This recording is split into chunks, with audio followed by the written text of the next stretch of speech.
to kick ass and chew bubble gum, and I'm all out of gum.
Life's a bitch, and then you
Hey, Robbie.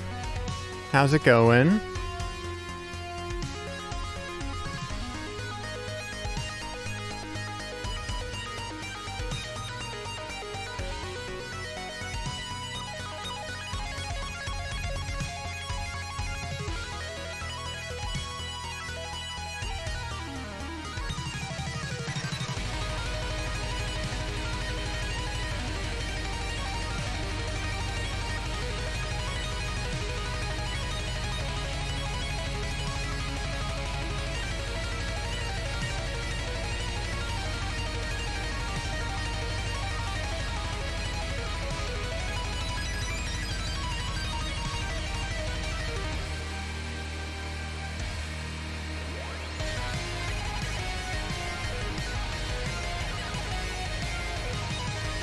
Oh, really? Charles? Yeah, he's good. I like him.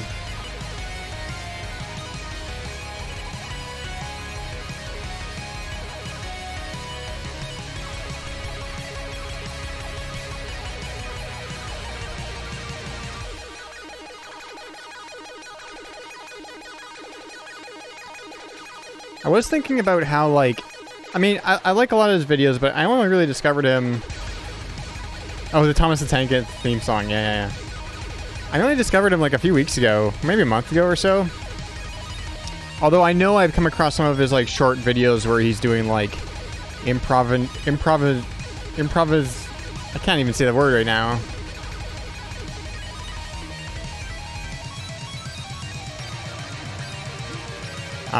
Improvisations on like meme videos. And I was like, oh, okay, that's neat, I guess. But then I saw his video on the Transformers theme. Yeah, that's probably what I sent you. And that was really good. But I kind of noticed is like, I'm getting a lot of his videos like suggested to me on YouTube, and a lot of them are like, the titles are like, you know, this thing has no right being this good, or, you know, like that kind of thing. I'm like, I want one of these like music theory YouTubers to talk about a song that isn't very good for once, you know? Like I want them to talk about like, they always give me these examples of music that is like way better than it should be, or way better than it's supposed to be. And maybe the Transformers theme kind of had that, because it's very odd and confusing the way the original Transformers theme is written, perhaps, or I don't know why it's like that, you know, but it's like the Mr. Rogers theme is more intricate than it has any business being. I'm like, well, why is it like that? Oh, what? You know, I'm on you. Hang on, it's showing the wrong thing on stream. I just realized that. The wrong input. There we go. It was just showing the last thing I was watching on YouTube, which was Barb making a hard Mario Maker 2 level. That's what I was watching.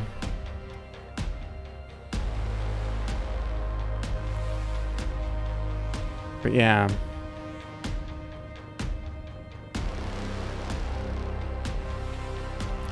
Yeah, there's a lot of, honestly there is. I mean, if there's like Thomas the Tank Engine, the theme for that literally has no business being as good as it is. I think Robbie just found the new tech. Hey, Will. I don't know if it's loud enough. That's the thing. I don't know if it's loud enough. There we go.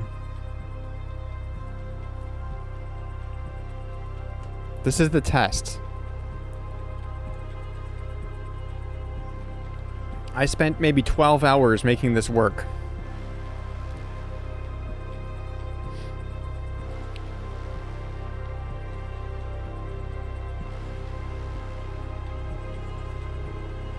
You got an AIM message, yes.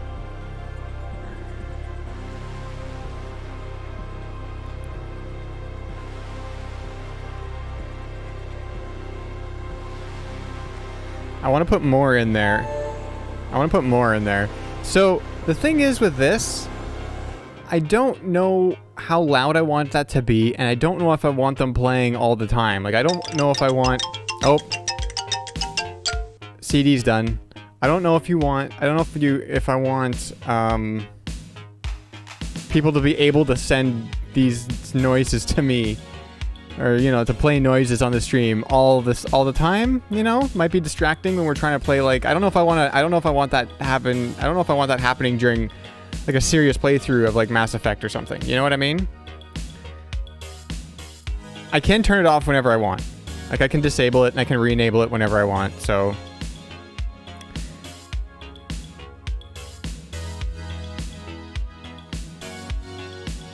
can you set a cooldown? Let me see. Oh yeah, you can set a cooldown. Yeah, I still don't know if I want to... I think for like chill streams like this, I think it would be fine. Oh, it still says I'm playing Mass Effect. That's not true.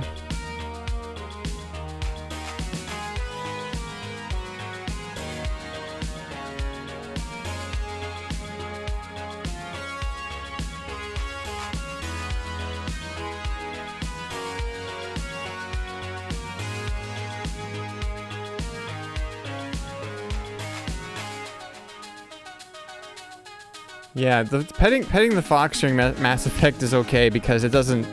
It's just an animated GIF of a hand, right? It doesn't make any sound. So, yeah, I just didn't know. I don't know how people feel. I know there's other streams. There's like, so I'm basically stealing this idea from Duke Donuts and various other streams that Duke's this sort of thing, but this specifically is kind of lifted from Duke. And there's other streams, like if you watch a Chubo stream, those streams are just crazy full of all kinds of sound effects and noises and what have you.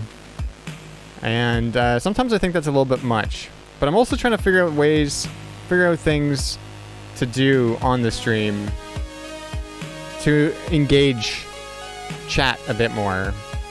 So the neat thing about this though is we might not have this one turned on all the time. But I custom wrote an API this morning, and a little bit, wasn't last night, but the night before, Thursday night. It's basically, whenever you hit the beep boop, it puts that into a queue of events. And these events can be whatever we can dream up. Right now I've implemented just playing random beep boops, but they can be anything that we can dream up that can play. It can show pictures, it can play videos, it can play audio, it can play specific audio, it can play random audio, random videos, random pictures.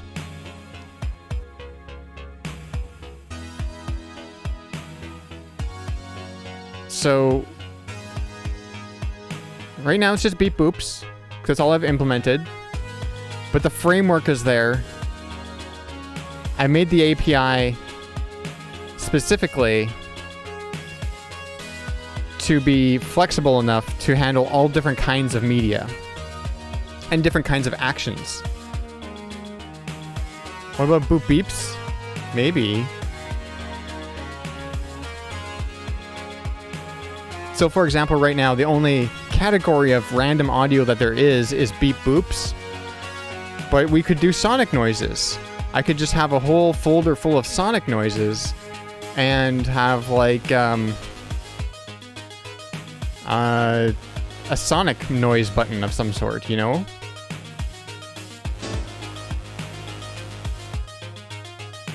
And I don't know about the price either. 100 credits. I mean, I know everybody's sitting on a ton of credits right now, so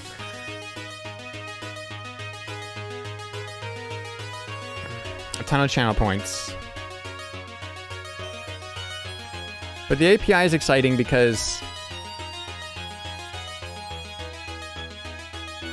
all that has to happen is whatever is triggering it, because I can use this for more than just the stream, and wherever I need audio random, like whenever, there's so many possibilities for this. I made it so open-ended that we can do all kinds of things.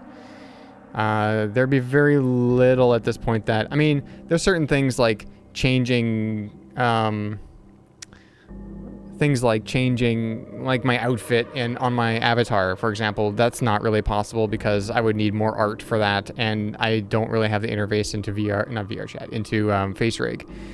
But I don't have an API into FaceRig to control that stuff. If I did, I probably could. I don't know how to do that. Maybe there is a way, but I'm not sure. Kind of the bridge I'm using between Twitch and my API is an app called Mix It Up. And basically, that's just right now I'm just using it as a channel points detector. So when somebody spends channel points and what they spend it on triggers Mix It Up to do something. And at this point, it's just hitting my API, and which then throws the thing into the event queue, and then I have in all of my scenes in OBS, I have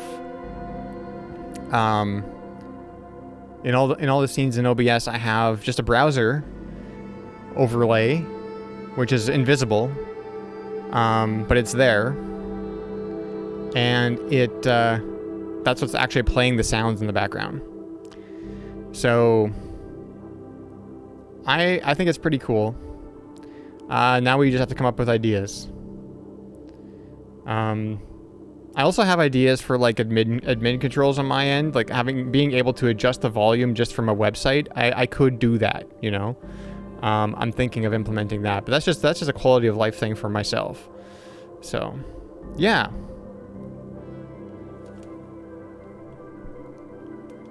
Is this song from... It is from something, yeah.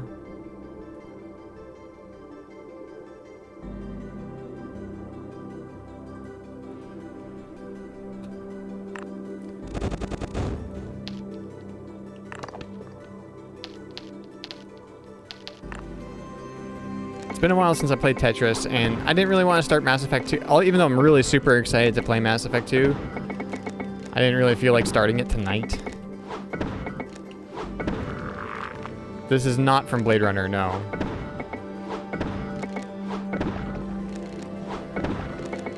This is from a video game called Trackless. I don't even know if it's a video game. I think it is a video game. I've never played it. This is Makeup and Vanity Set, and that's the reason why I bought it, because it's just really, really good.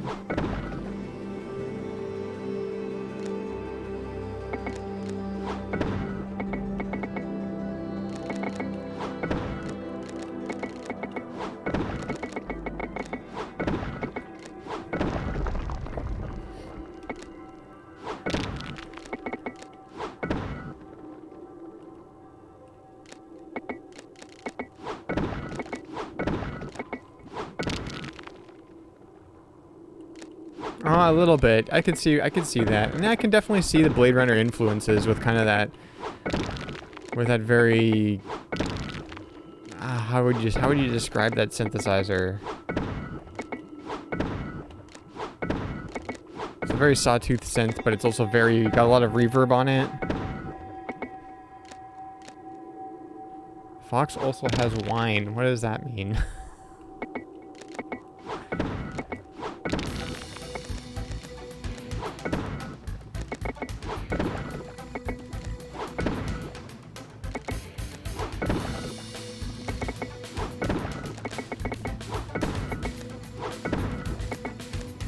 I don't know what that means, Robbie. Oh, you have wine. Oh, I thought I was the fox. I thought I was the fox, and then I had wine, but I don't, and I was confused. Oops.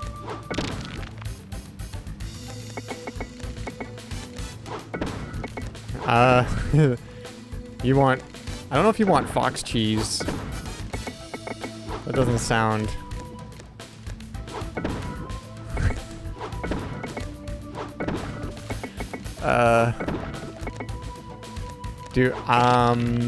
I don't have... well, I might have something in the fridge. Actually, there probably is. Now that I think about it.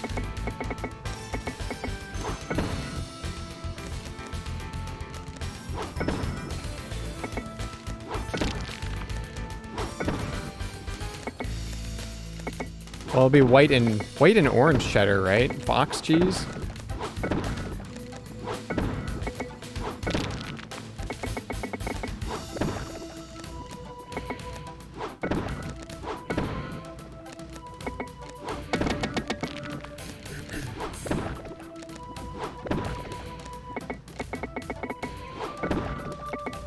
Also, I got news. I got an update on my 3DO ODE order. The ODEs are currently being made. I saw pictures of them being made. The very first batch. The very first batch. And they are now closed for orders. They're not taken anymore.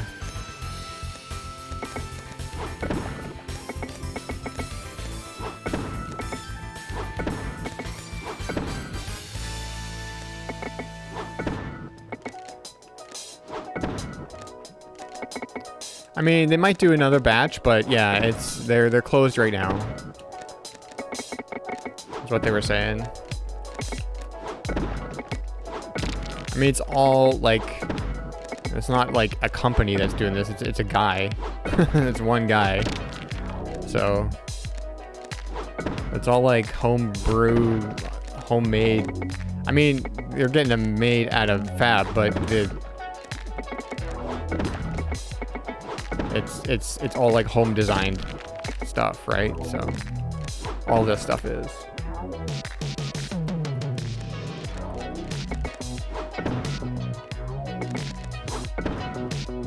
You almost bought a Ryzen 7 5800X today? It was sold out. What about the Ryzen 9 5900? I don't know what the price difference is.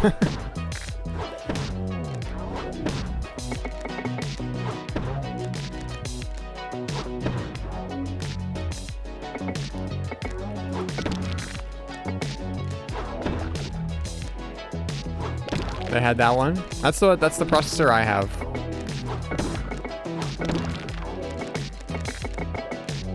$400. Yeah, it was pretty expensive, but it was on sale when I got mine. I don't remember what I paid for it. I got it back in like, what was it, December?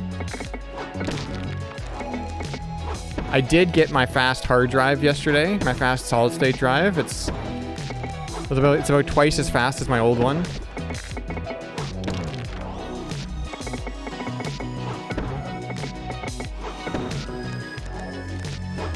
And I got the new case for my streaming PC today.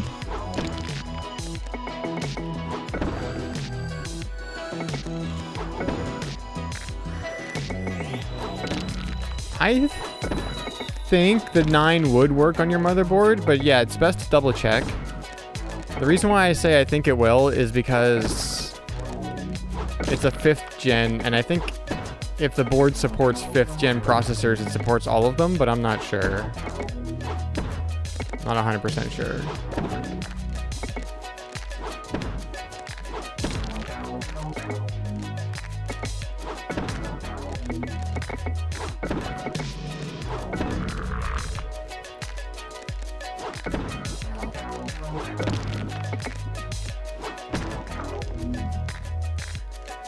Well, I mean, yes and no. There's certain like earlier Ryzen boards don't support 4th or 5th gen processors, even though they are AM4. Not just revisions, it's chipsets. They use the same socket, but the chipsets on the boards are different. So, for example, the motherboard I just ordered for my streaming PC is actually an older board. It only supports from 1st to 3rd gen Ryzen processors. But I'm getting that one because I want to put a 1st gen Ryzen 7 into it. So that's why I had to get that one.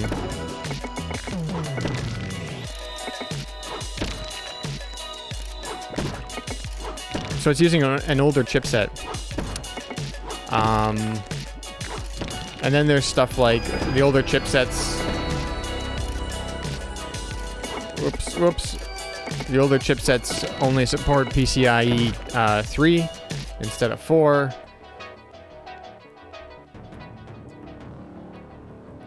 So this SSD that I just got and put it into my main production machine, that's a PCIe 4 SSD, and if I put it into my first gen Ryzen machine, then you wouldn't get the speeds that it could get.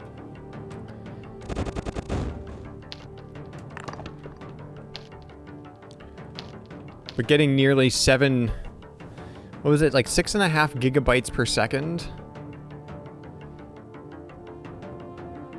Like almost 7 gigabytes per second.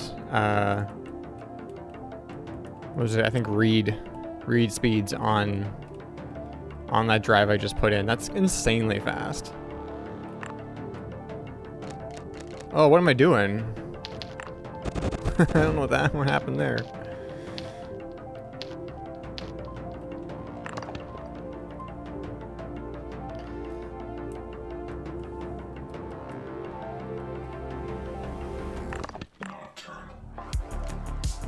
Why is it playing 2-player now?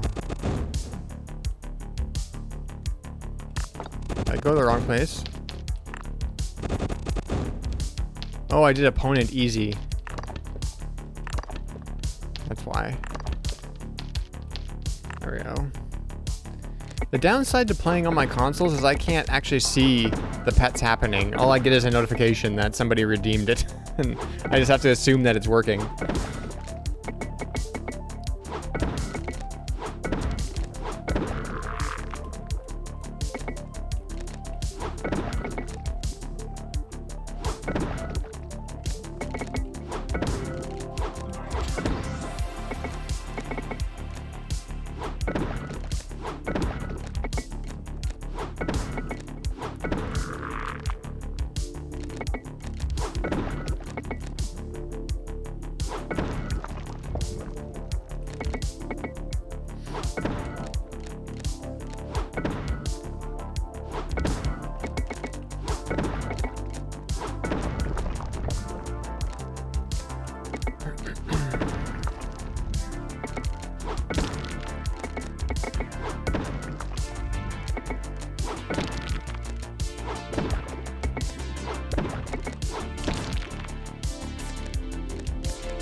Yeah, so I can't really see my avatar or anything, my face rig when I'm sitting and playing a console because of where things are. So I have no idea. Sometimes the face rig goes a little weird and I start leaning to one side, but I don't know if that's happening or not, so.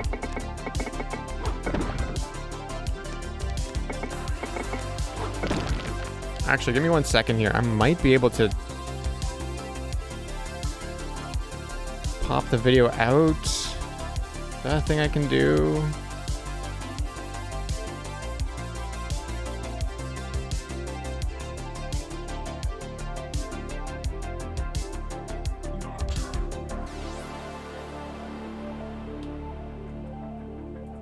So knowing that Twitter and Twitch are the same, are spelled almost exactly the same, at least for the first 4 letters.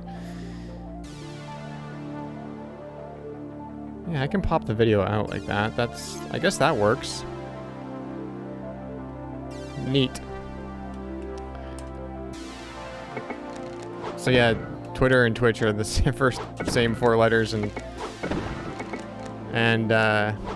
autocomplete always goes to Twitter before Twitch.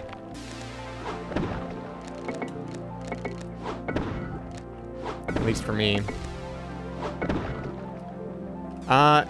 it takes me remembering to turn that on the blushing.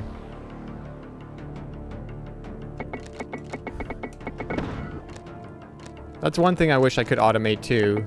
Like, that would be really neat if I could automate the different expressions based on channel point redemptions. Oh, in real life?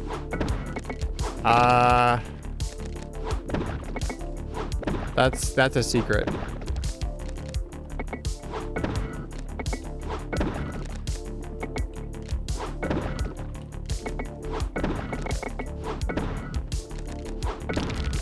But I still want to see if I can figure out how to make channel point redemptions affect face rig, or maybe I have to use a different program. I don't know. I guess face rig isn't really the program du jour for VTubers anymore.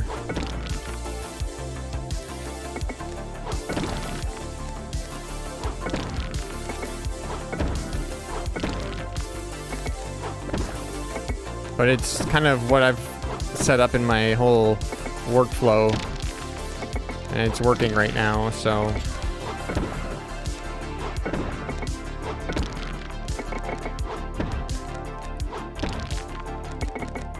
Basically working right now. It's working as well as it ever has, I guess. The one thing with face rig is that my mic audio is not going, like, it's going to face rig, but face rig, it's only for doing the lip sync, and there's always a bit of delay on that. Face rig itself can adjust for that, but then I can't hear myself in my headphones if I set it up that way. So, or I hear myself delayed, which is I can't talk then. I lose the ability to speak if I hear myself delayed. So I just live with a bit of delay and not being synced up 100%, I guess. You know?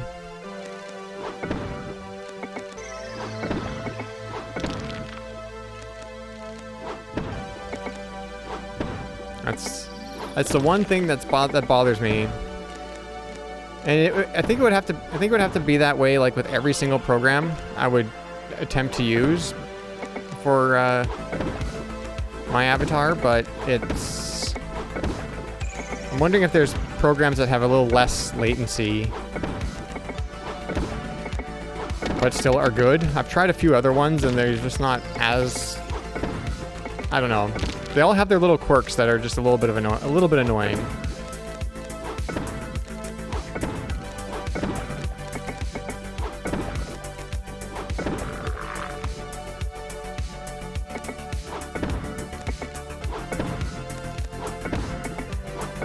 But I don't think it's that big of a deal because nobody's mentioned it. Nobody's mentioned the out of sync, desynced lip sync between my voice and my character, so I think it's fine.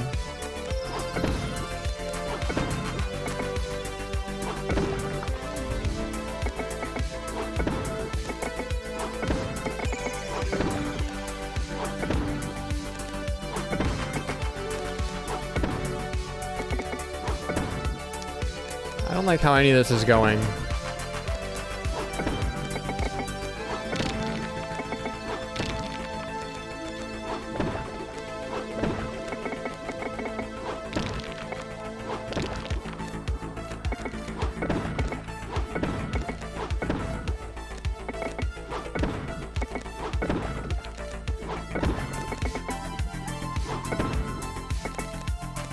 So how is the volume on the beep boops?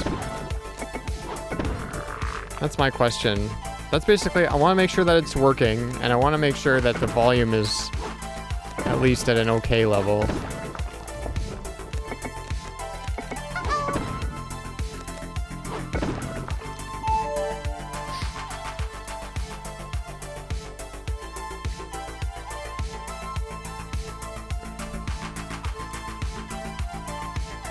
That's fine.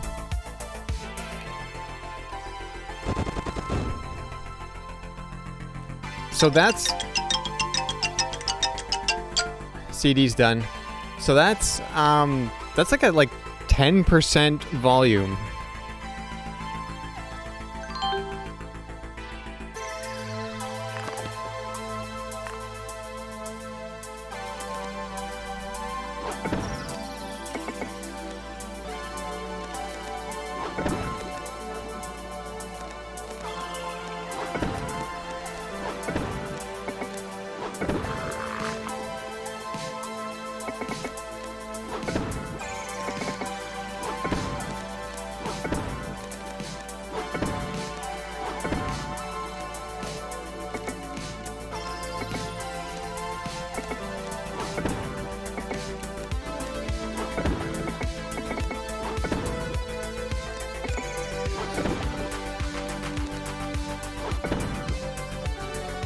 What is happening?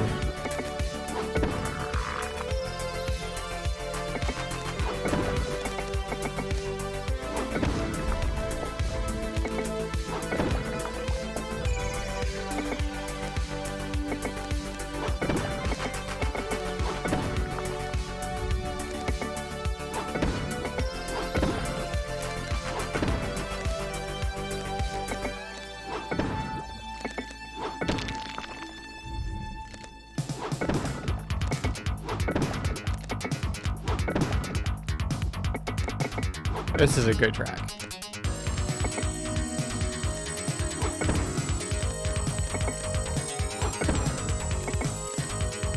Oh, speaking of, like, video game inspired music, I finished the very first track for the video game project I'm working on.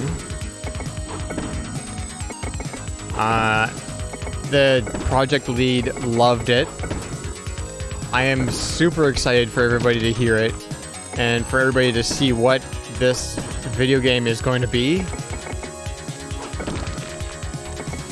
Aesthetically, I think everybody's gonna, like, everybody who watches my stream is gonna love it, I think.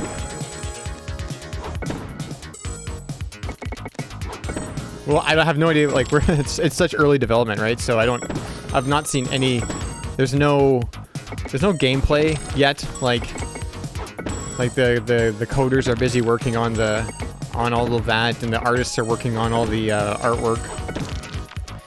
But I've seen concept art. It is very cool. Very cool. And I will say that the trailer music is very synthwave, but it's also they wanted me to have some Genesis sounds in there, like from the Sega Genesis. So I was using a software synth that is based on the YM2612 chip that is in the Genesis.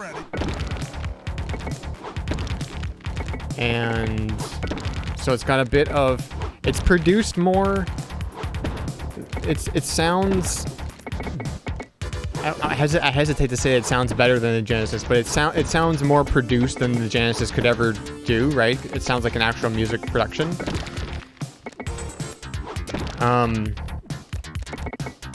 But I am using synth sounds that you would have heard on the Genesis in there, so it is.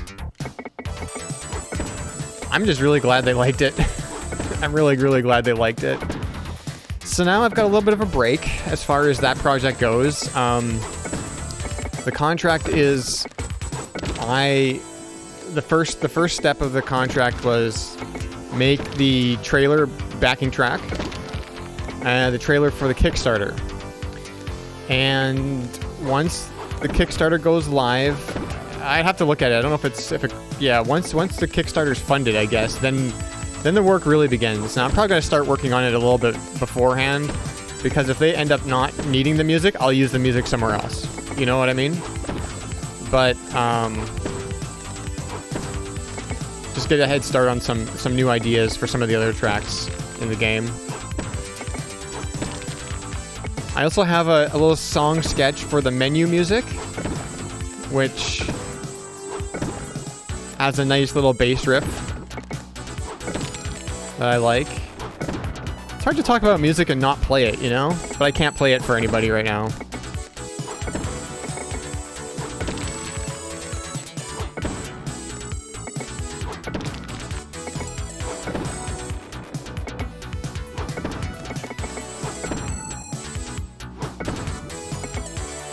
But I'm really excited, and I can't wait to, like, show it off. Even if it's just the music, I can't wait to show it off to people, because I really like it too. I think it's probably, yeah, I mean, it's only a minute and a half long, because that's how long the trailer is, right? But it's got 5 sections, 3 major sections, and 2 like kind of small intros and outros. And I think it just all works really well. I'm really happy with it. So that's exciting. I haven't done the final mix. I haven't submitted to them yet, but I submitted the like 99% done mix to them last week and they just loved it. So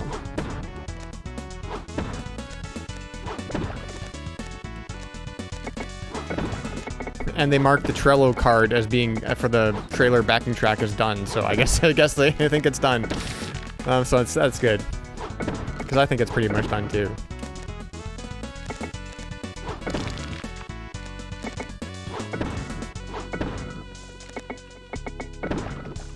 But yeah, that song, that Mitch Murder song that just played, that reminded me of it, because that is kind of an aesthetic I'm going for. That kind of Genesis or like arcade sounding music, but with a bit more modern production. That's kind of the vibe.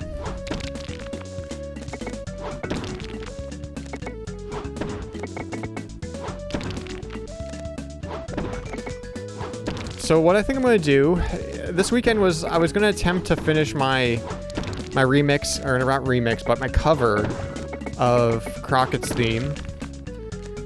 I'm really not happy with the mastering and the mix on that, so I'm just gonna redo that. I think the actual composition is fine for the most part, but I'm just really not happy with how it always sounds overall. So I'm going to just basically set the faders on all the channels down to 0 and just bring them up until I hear something that sounds good. Don't know what else to do with it. It's troublesome. Also, I've got to re-record a guitar part. I'm not really happy with the guitar that I recorded there, so I've got to do that again. Yeah, D-Note of a Crockett's theme cover.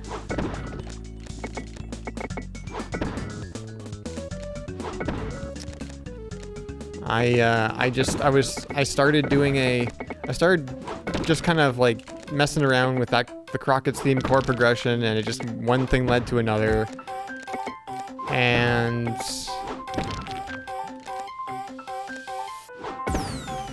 I kind of want to finish it now.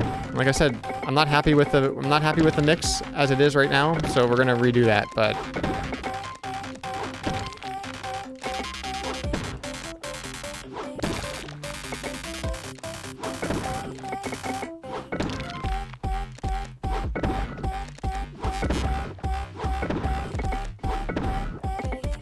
still work to be done.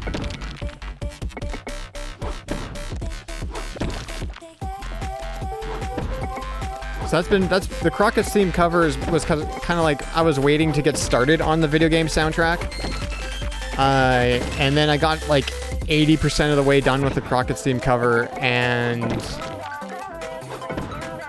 then the video game project was like, okay, we're going now, and then I was like, oh, okay, so now that I'm done that first trailer track for that, then I'm going to revisit the Crockett's theme cover. You like this tune? This is Goji.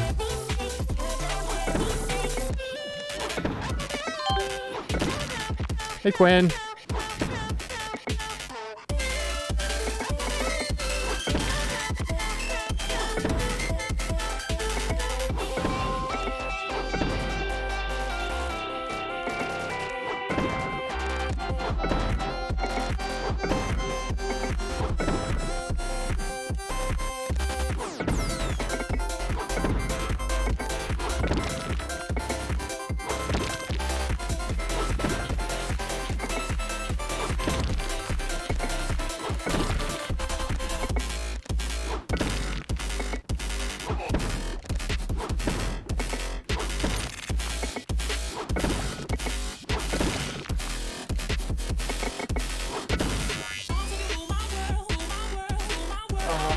I'm sitting weird. Gotta change positions.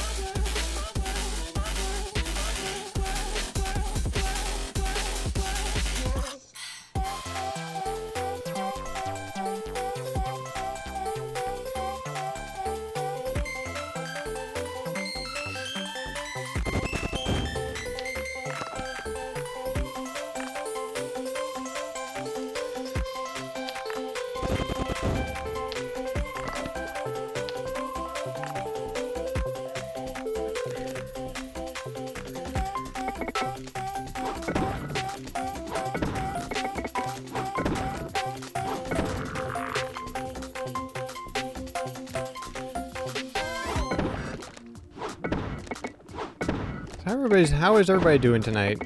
I know I asked this earlier, but there's more people in here now, so I'm gonna ask it again. Oh, this is an old track of mine. Old remix. Hey, Night Vale. I'm doing okay. Today was kind of a sleepy day.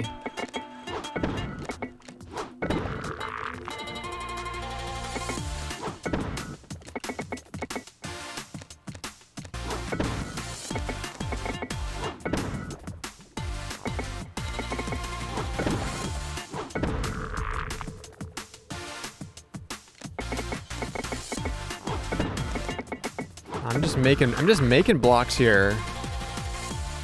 You went to some Goodwills. Did you find anything, Robbie?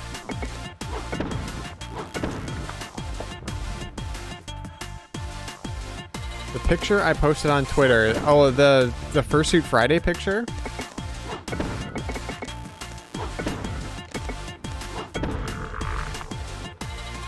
Oh, you went to LGR Goodwills. Clint probably beat you to everything.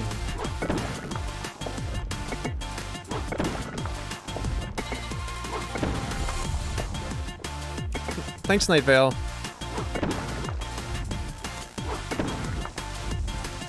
I figured that was probably a picture a lot of people hadn't seen before. It's not exactly new, but it's also something I don't think I've ever reposted, except for I've only posted it once, and that was after I took it, so.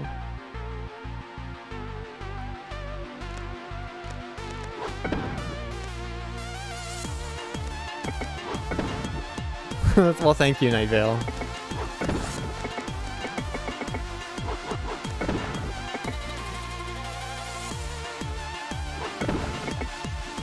Robbie, if you keep going to all the LGR Goodwills, then you might run into him one day.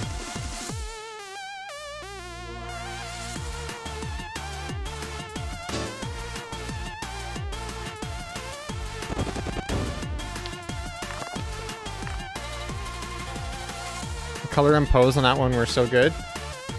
Yeah, I've got to really start doing more with my color gels on my flashes. Oh balls, that was not good. I gotta be using the colored flash, colored gels on my flashes more. I've kind of decided that I should do that more already, because a lot of the photos I've taken this year have been... I think that what happened was I took some really good photos without flashes and without the colored gels on my flashes, if I was using flashes. That turned out really, really well, and I just kind of got obsessed with that look.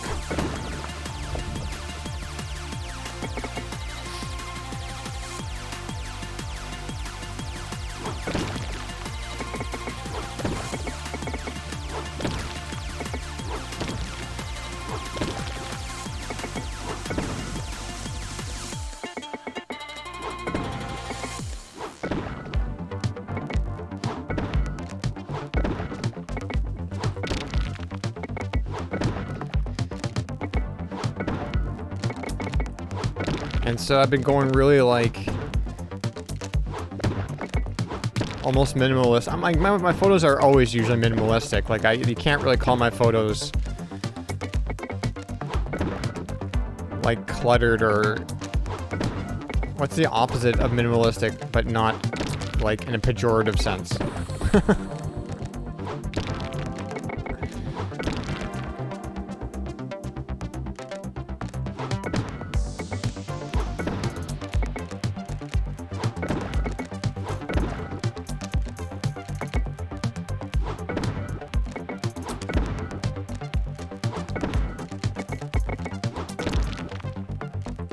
They're not busy. Like, my photos aren't busy at all, so...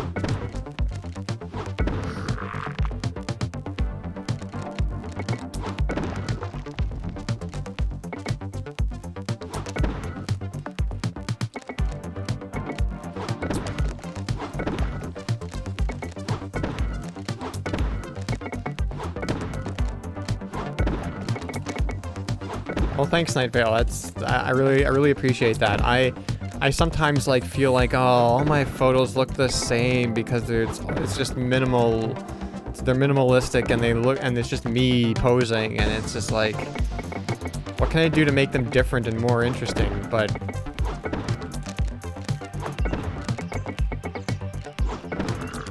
what's happening in this game of Tetris right now? What's going on here?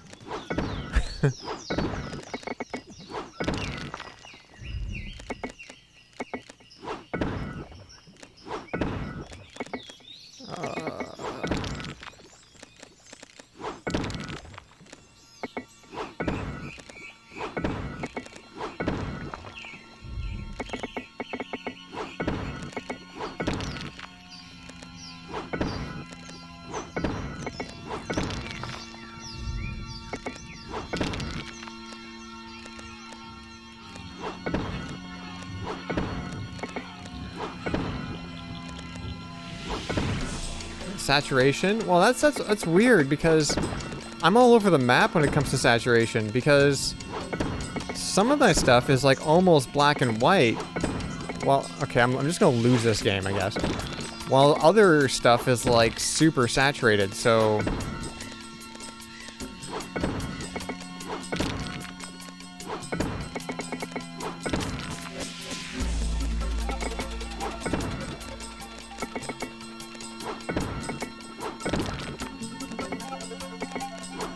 Contrast, maybe? Part of my technique, if you want to call it that, when it comes to post-processing photos, is to lift the black levels a little bit so the blacks aren't completely black. And that usually is at least I usually like that. It's I don't always like it, but I usually like it. It's a...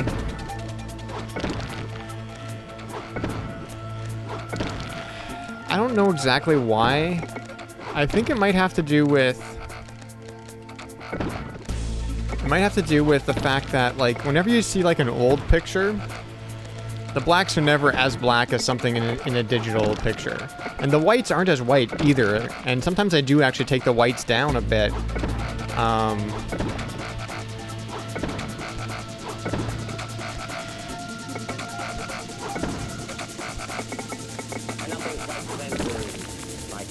Sometimes I do take the whites down a little bit.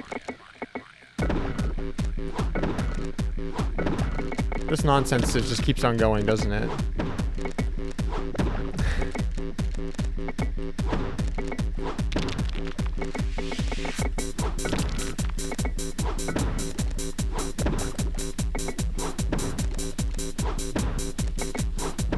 I'll finish my thought once this is a little bit less of a problem happening in Tetris right now.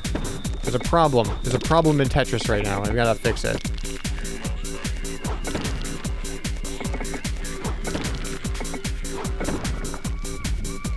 Okay, here we go. Yeah, so I lift the blacks a little bit. I take down the whites a little bit. Sometimes, not always. Sometimes I just leave the whites how they are.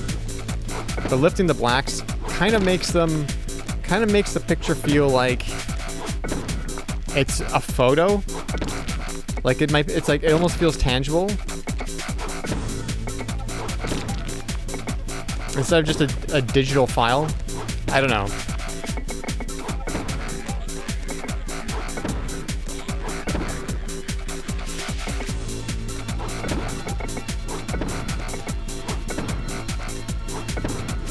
because when you print something, the blacks are never that black.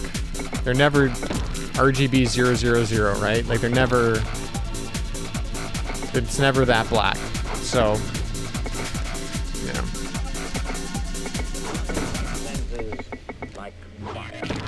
Looks a little bit more real world, I guess.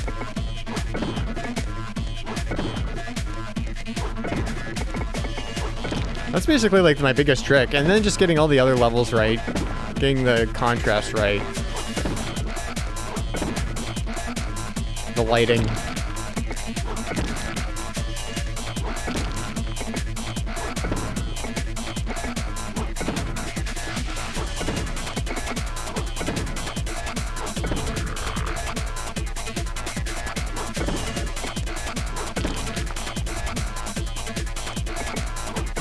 I can't believe I saved it.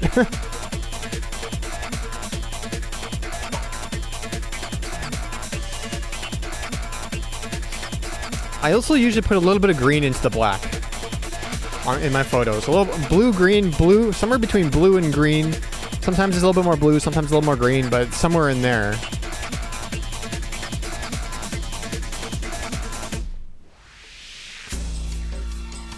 Especially when it's like latex pictures where there's first few pictures maybe not as much because the blue green kind of interferes with the orange a bit, but when it's like black, white, a little bit of color maybe in the latex or the outfit, it's a little bit of blue green in the darker colors just makes things better. I can't explain it.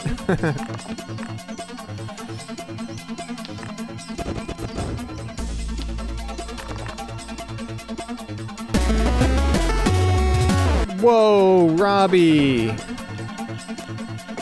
Thank you for the 5 gift subs. Denotive, Morgan, that guy from Poland, Aaron, and Night Vale. Enjoy your subs, enjoy your ad-free viewing, and your hey-ho emotes. Thank you so much, Robbie. You didn't have to do that. That's amazing. Thank you.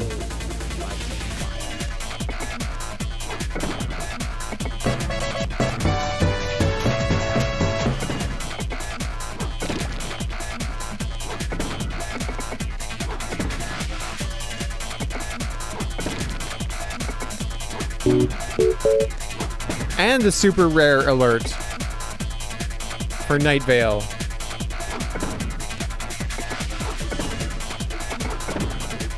I can't even play anymore.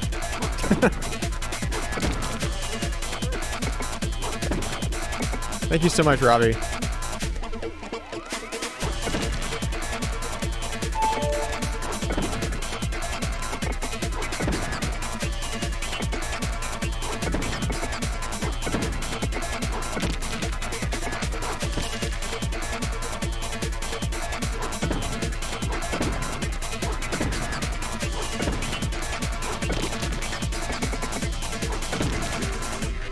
Don't forget to pet the fox. Will's got a great message there. Don't forget to pet the fox. Will knows what's going on.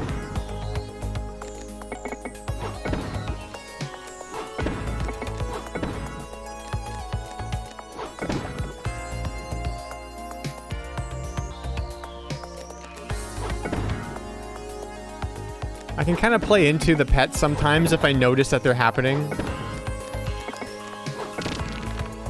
But like I said, sometimes, especially when I'm sitting here, when I'm playing console video games, I can't see. Oh yeah, you know what? I can, but it's like delayed because I'm just watching the stream on my laptop. So I can't really see that when the pets are happening still.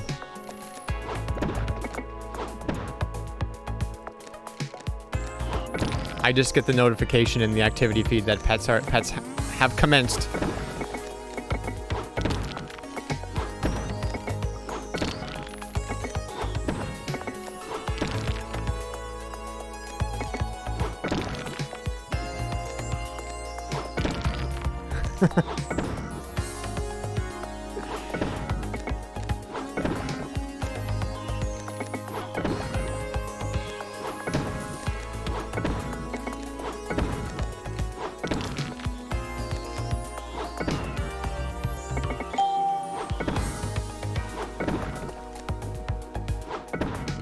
So I was thinking of being evil.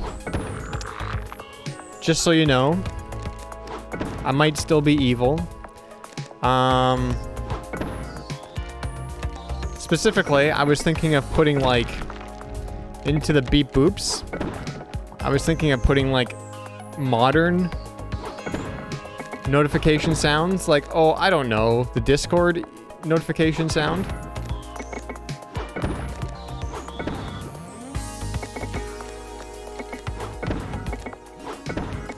That never actually gets me because I turn off all my notification sounds.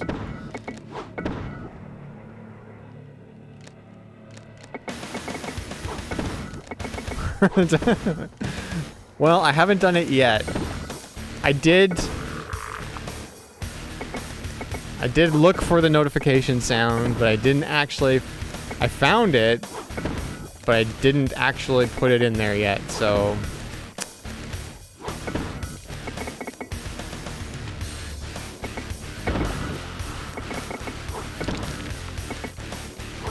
You're spared another day.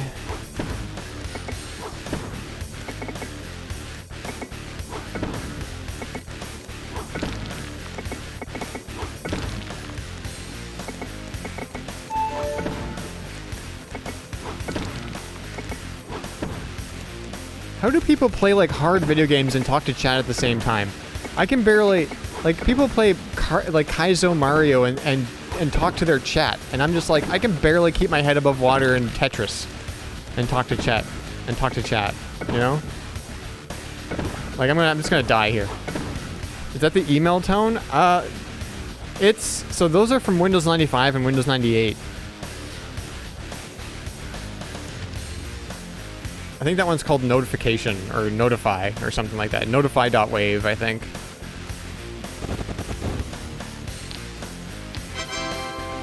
That's from Windows 3 or 3.1, or something.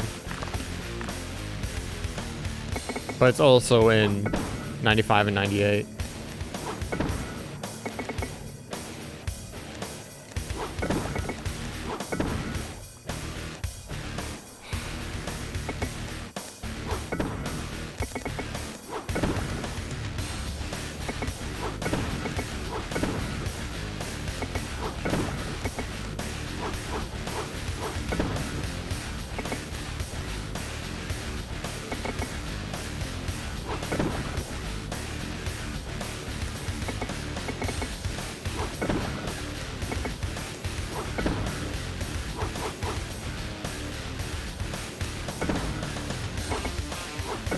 That was a long process to get that one done.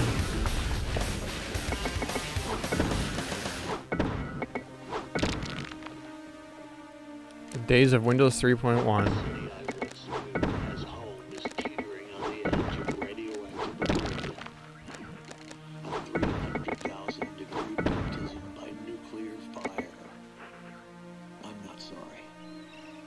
We need to get back to planning on making Jamie laugh out loud.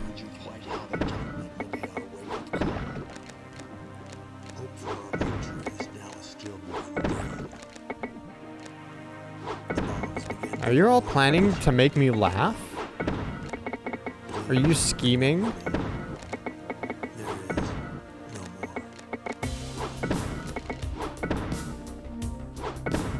Are there schemes afoot?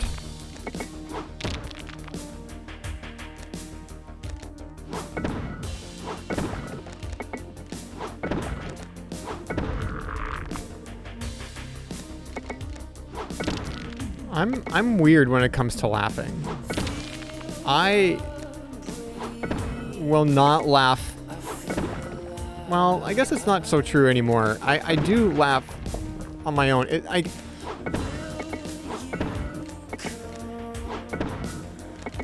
think a lot of times I process things, I say, oh, that's, in my head, I'm like, that's hilarious, and then I don't laugh. Like, it's, but then sometimes I do.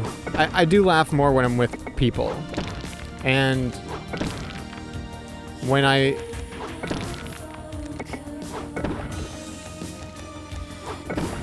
yeah, I don't know, it's weird. I distinctly remember, like, watching something funny on TV alone and not laughing. I know it's funny. I think it's funny, but I just don't, just not doing the physical thing of laughing. But now I think that's changed a bit. I don't know when that changed, but I believe that's changed at least a little bit. 'Cause I do laugh at, like, you know, if I watch a YouTube video or something and it's funny, I'll laugh at it. But not always. So it's a very interesting place where when I'm streaming, because I'm alone, but I'm also not alone. What do you call a square fox? Let me think. A square fox. I don't know. What do you call a square fox?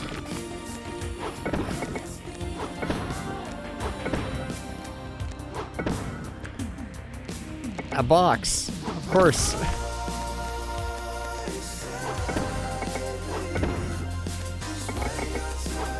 I mean...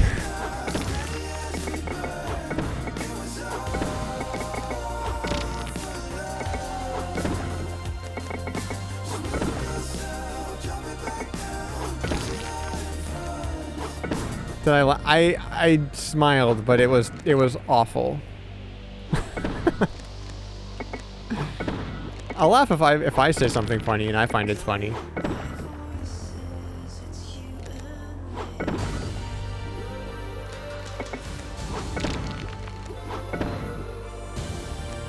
Oh no, the furry puns.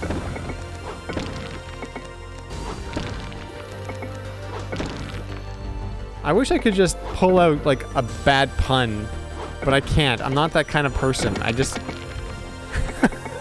I'm better than that. No. I'm not the kind of person that has puns on the tip of my tongue. Ugh.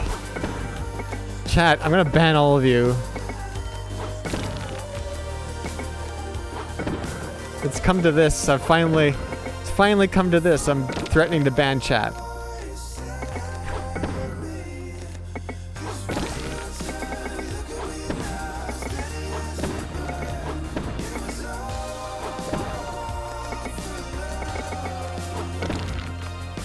No, you're right. I probably wouldn't.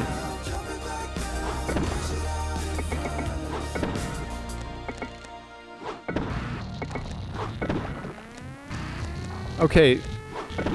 The only one that I can think of, and I don't remember the quote exactly.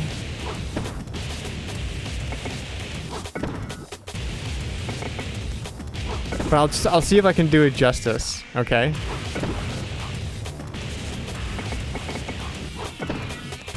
So here it goes.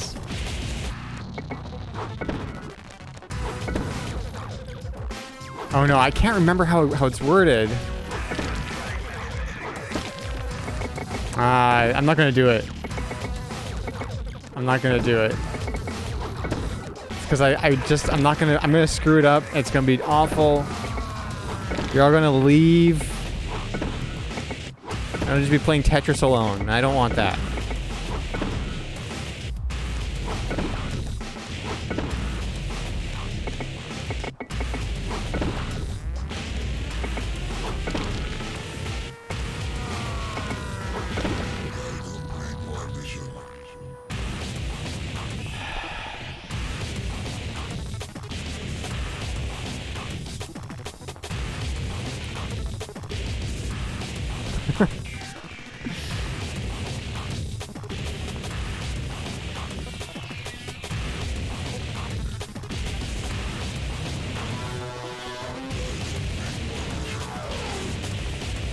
Oh my goodness.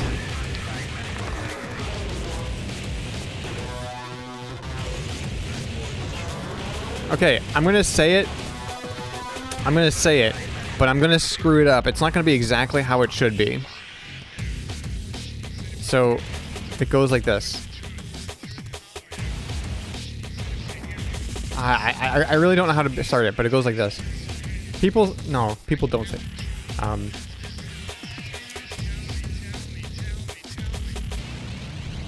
I wish I could remember how it starts. It's like, I have a heart of a small child in a jar on my desk. That's how it goes, but I don't know how to start it.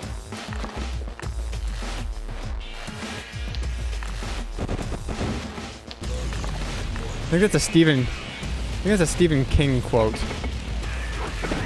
I believe.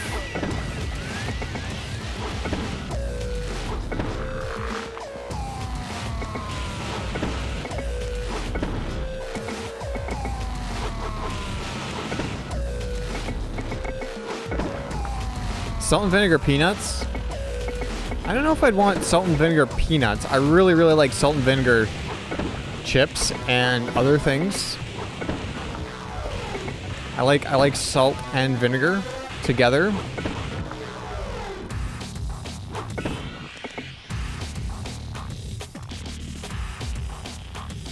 Okay.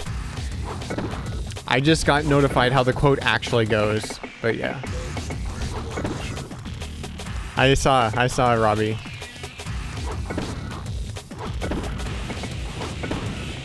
Okay, I'm gonna read the... Okay. People think that I must be a very strange person. People think that I must be a very strange person. This is not correct. I have the heart of a small boy. It's in a glass jar on my desk. That's how it goes, yeah. Was that Stephen King?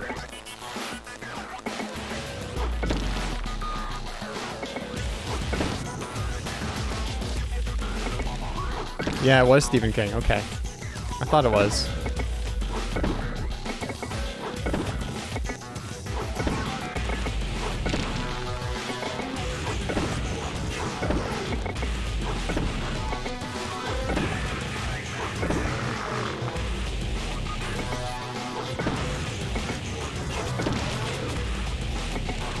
I'm much better at being, like, I don't remember, like,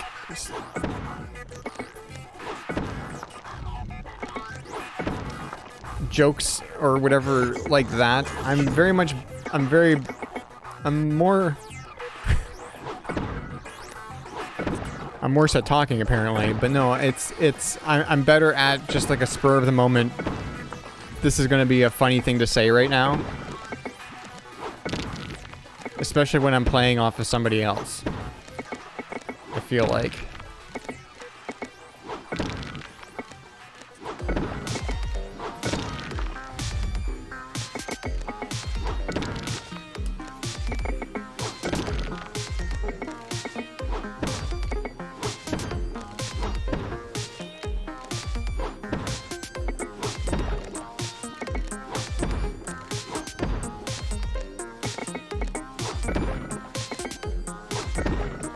But I don't think I'm very funny on stream.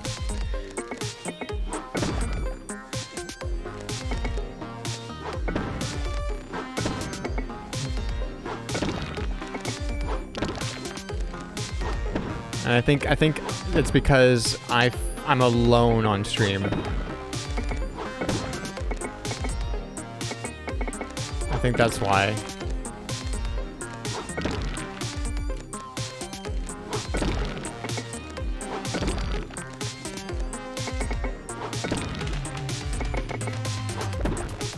But then something will like just pop into my head and and it's so dumb that I have to tweet it. I have to tweet it out.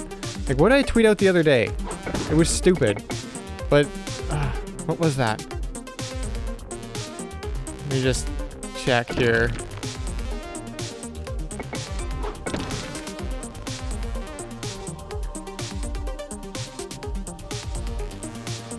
Oh.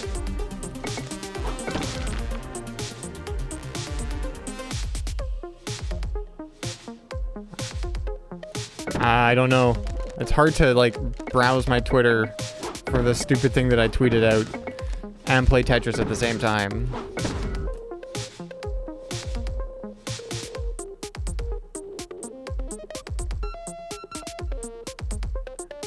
Oh, I was starting a beef with the coyotes about triangles. That's what was happening, yeah.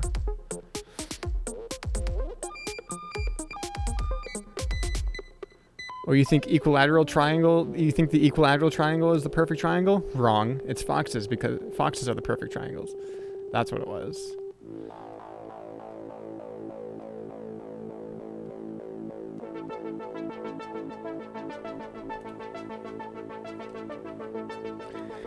Just enjoy hanging out here. I'm glad people enjoy hanging out here, because that's basically what I want this stream to be. I just want people to like hang out.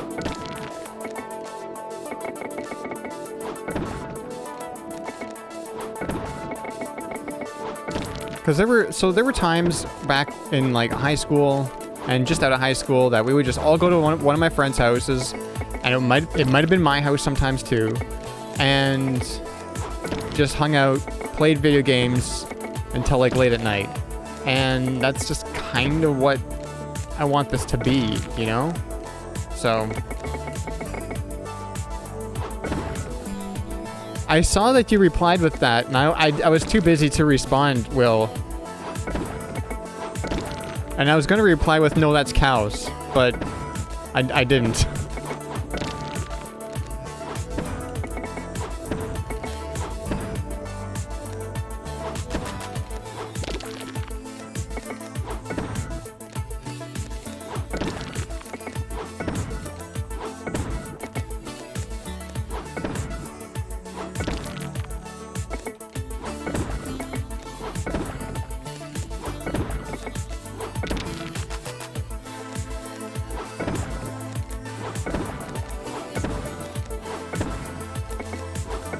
I think in the furry fandom, every animal has a beef with a different species if they want to, if it suits them. Like it's all in good fun.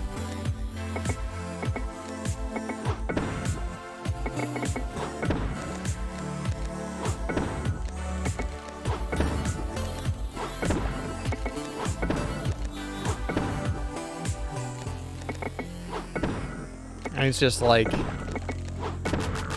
it's almost hard to be funny online, because I would probably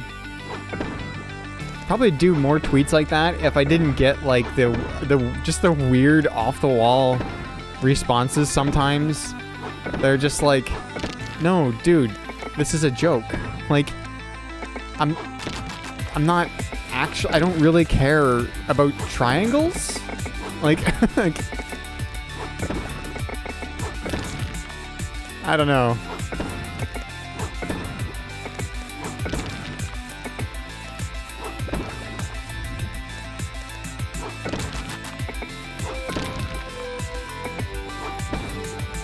I think there was one response to that triangles tweet that was like, I don't even understand what you're trying to say in response to my stupid joke tweet.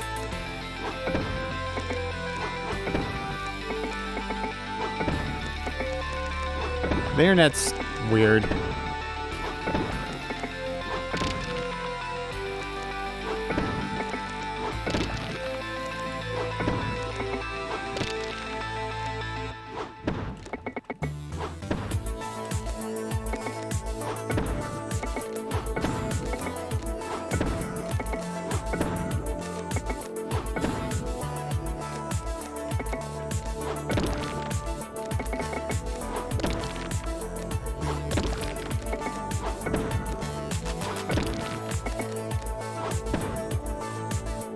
I mean, yes, embrace the weird, but also sometimes it's awkward. Like, I guess what I'm just saying is like, I don't want to call anybody out. I honestly, I don't even remember what was said, but it's just like we're on two different wavelengths here, and I do not understand what you're talking about in response to my silly tweet about triangles, you know? Or it could be about anything, really, if I tweet something out. And it's even like, I even get comments on whatever, like photography, and it's like, there's certain people out there who think that every single picture I take has to have latex in it, you know. And if I post just a straight up fursuit picture, that they'll comment as like, oh, it would be better with latex. And I was like, well, yes, but not everyone. I have a billion of those pictures. You can deal with the one that's just a fursuit. You know, like, you know what I mean? Like, it's weird stuff like that. And I don't think it's like mean spirited so much. I just think it's just it's either an attempt at humor that doesn't land, or like on their part, or we're just, like I said, or we're just on two different wavelengths and I do not understand the point that they're trying to make. And I usually just don't respond to those types of replies, because I don't know what, there's nothing that I can say that would make things clearer without making things worse. So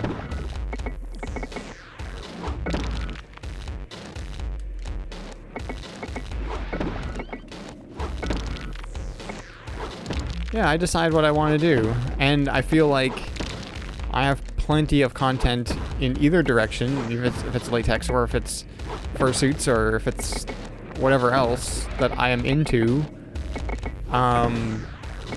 that I don't need to have, like, not everything has to be the same thing every single time, because that would just get boring. And that's actually one of the things I'm trying to not do so much, is the same thing every time. That's something that's been on my mind, because I feel like, you know, a lot of photography that I do ends up being kind of samey, and I'm trying to not do that so much, but it's kind of tough sometimes.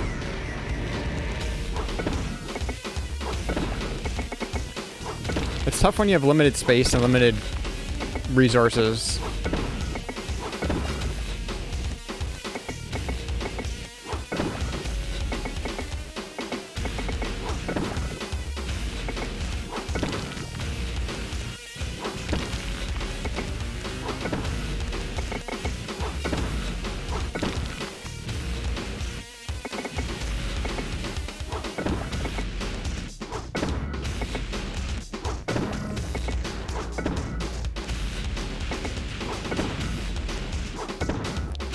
I've only made 19 lines and I've been playing for 2.5 minutes. I've beaten Ultra before in under 2 minutes, so go me.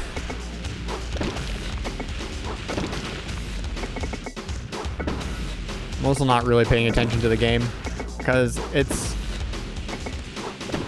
chatting with chat is honestly, when I play Tetris, I'm playing just to do something while I chat with chat.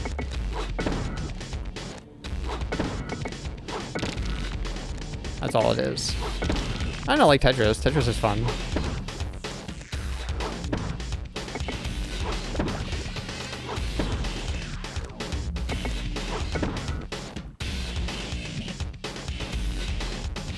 Kinda still laugh when you posted the couch pic with you petting it. Couch pic?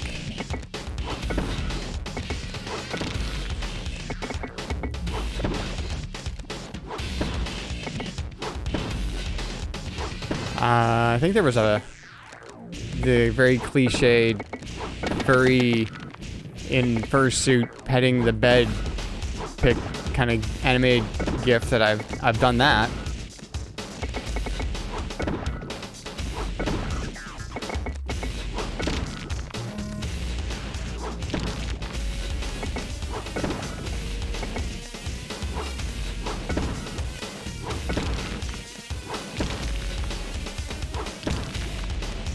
Because every fursuiter, well, I'm not gonna say every fursuiter has to have a picture, has to have an animated GIF like that, but a lot of fursuiters do. Cannot talk.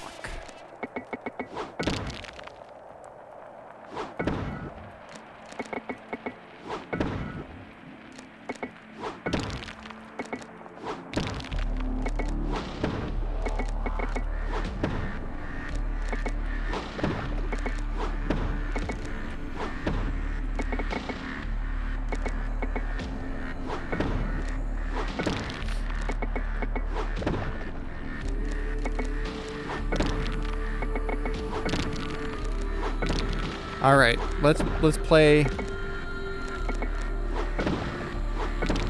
Let's see what we can do here. Is there anything I can do here? Yeah, I can do this.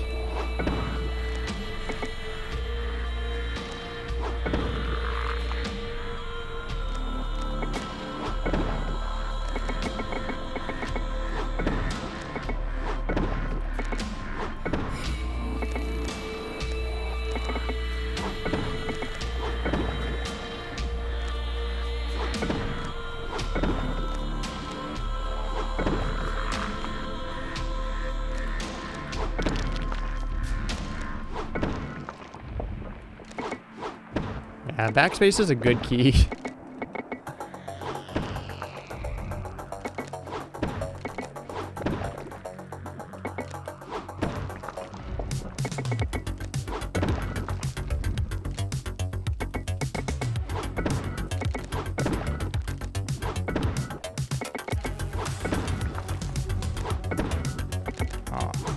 I'm holding the controller weird, maybe. I'm dropping pieces I don't want to drop. Hooray for tired. I'm pretty tired right now, too. I've been tired all day.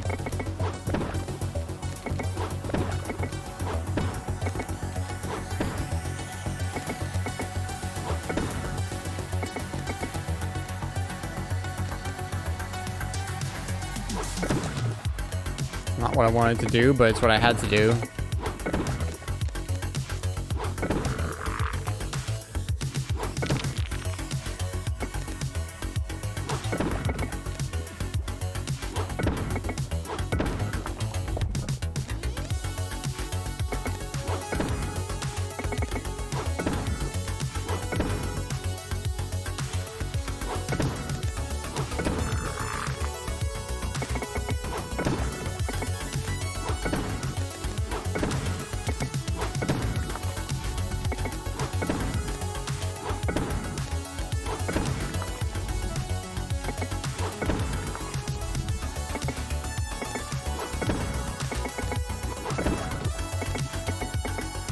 No.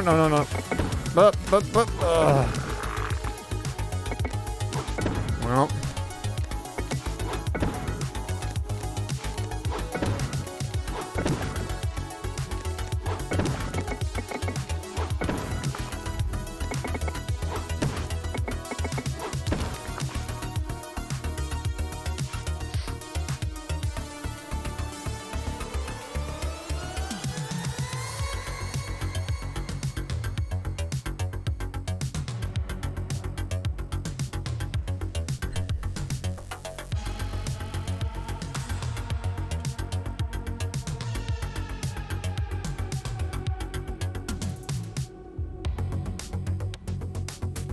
All right.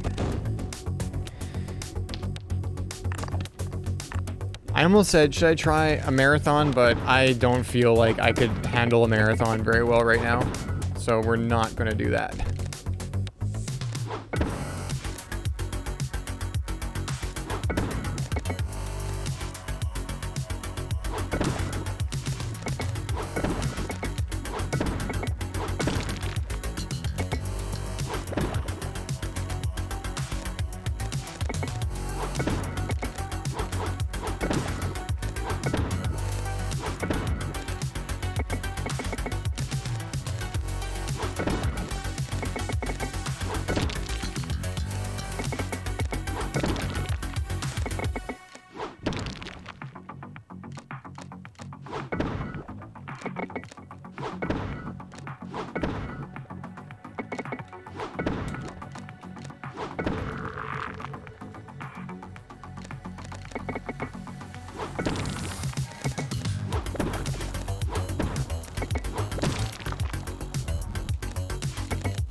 I'm glad that the beep boops are working.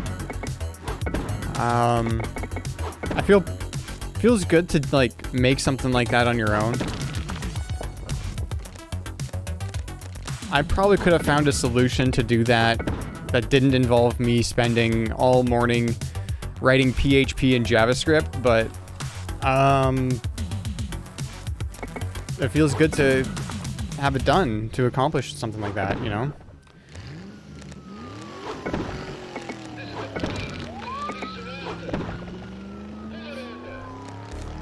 That's kind of why I like even my all the stuff on my layout on my stream. I mean, it's all made by me, except except for like the petting hand, and my face rig avatar and stuff like that. That wasn't drawn by me, but like the layout, the code that updates the music on screen.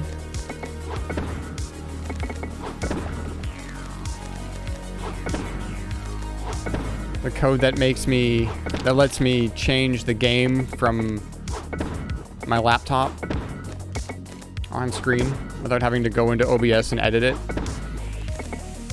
like I used to have to do. All that stuff.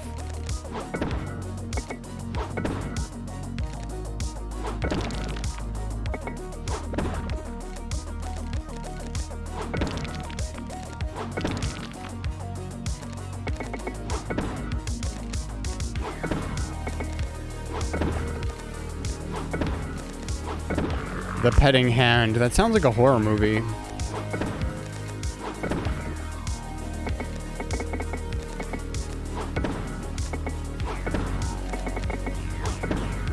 It's like a furry horror movie.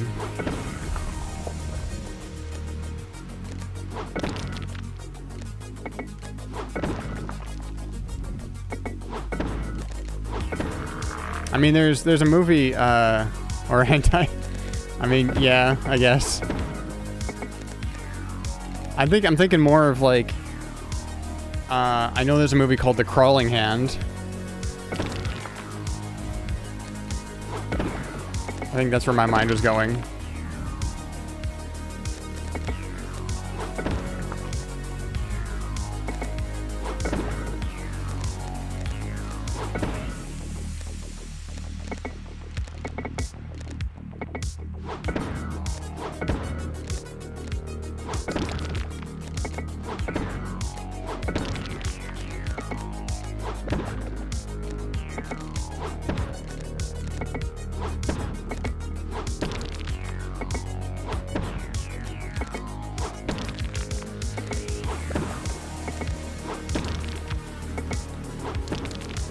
Army of Darkness. I mean, I guess there is some hand shenanigans going on in Army of Darkness, isn't there? I haven't seen Army of Darkness in years.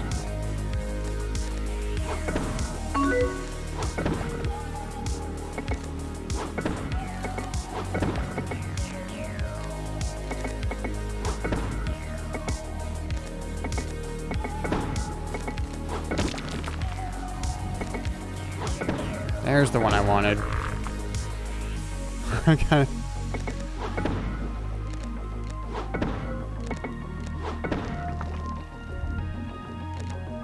Yeah, so I got the aim message sounds in there. I got the ICQ message sound. I don't know if anybody remembers that, but I do because I'm old enough to remember ICQ. Got some Windows sounds in there. I got the Mac, an old Mac startup sound.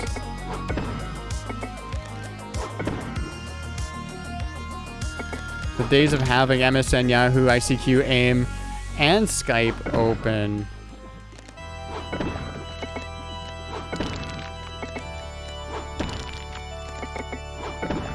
ICQ is an instant messenger like AIM or MSN Messenger.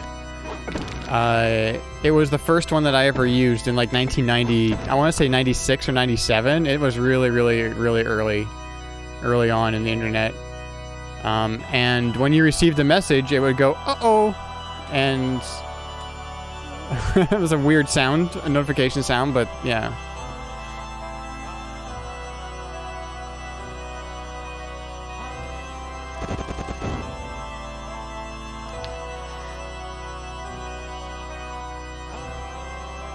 Mostly used by people in Europe. Like, maybe at, like, later on when the other messengers started taking off, but...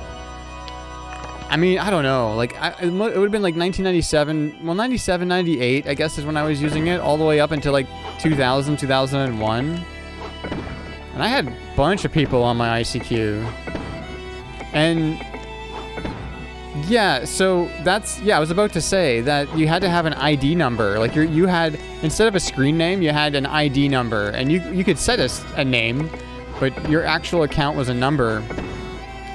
My account number was 5693979. I don't know why I remember that, but that's what it was.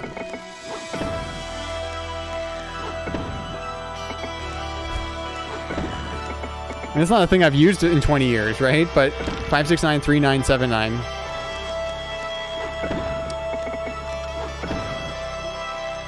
I used IRC a bit, yeah. Not so much to chat. I didn't use it. I mean, I guess there was a little bit, but I never.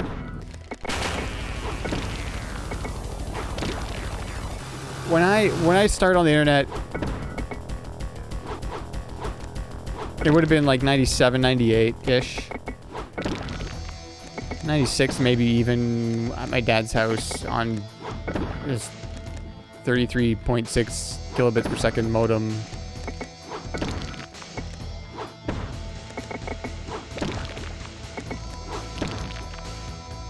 But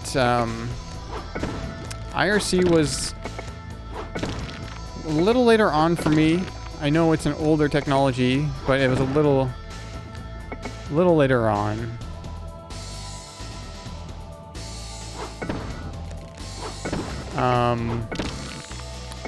Mostly to download anime. That's what I used IRC for. 400 kilobytes a second? Or kilobits?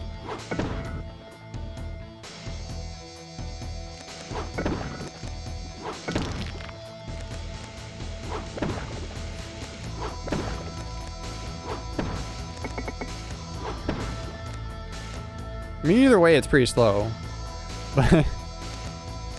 But I mean, we had, so where I live, the internet that we had was at best 5 megabits per second down until like 5 years ago.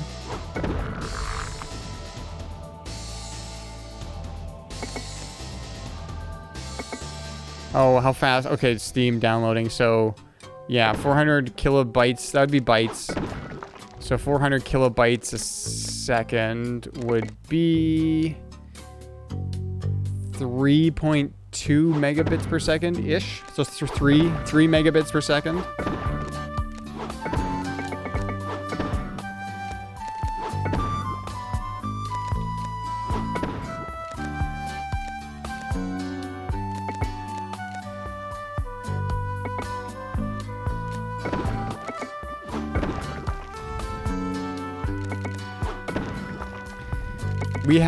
We had like 5 megabits per second down here for years, up until we got fiber. Now I've got 500 symmetrical, so that's nice.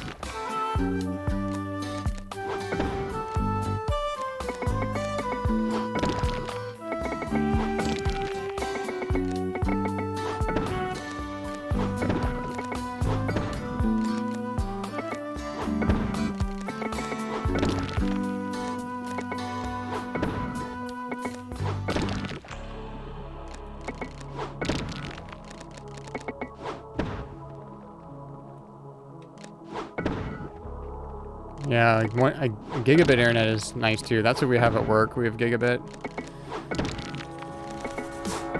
I honestly don't need gigabit. 500 is good. Especially up and down.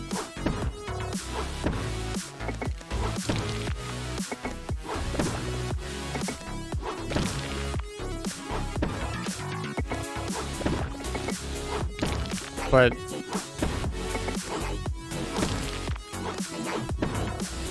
I am really, really happy with my ISP. It's a weird thing to say because nobody's happy with their ISP, but I'm really happy with my ISP.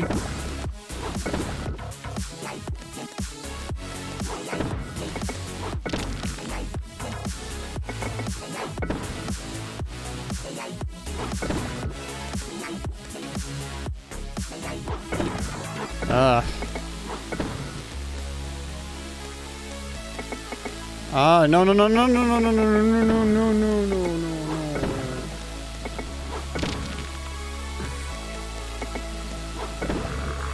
Oh, well, I guess that worked out a little bit.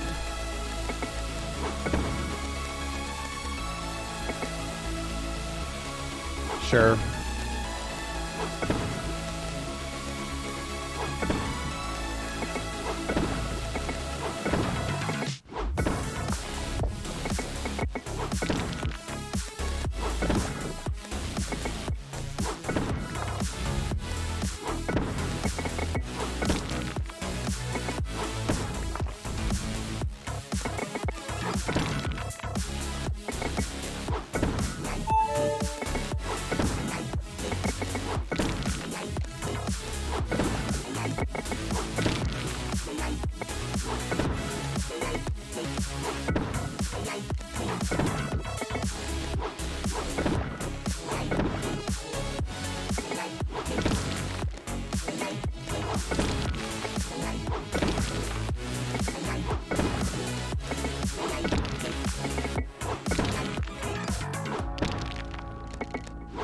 I don't think I've actually sat and listened to this song before. I really like that arpeggio.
Whew.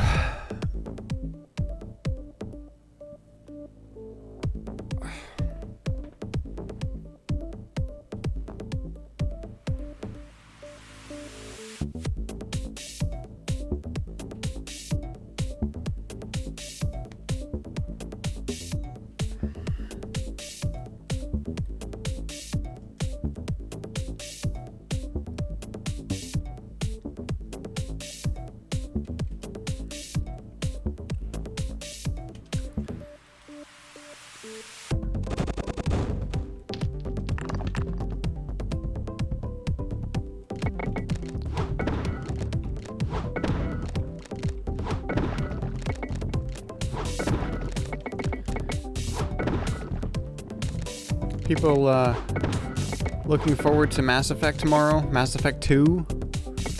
I know I am.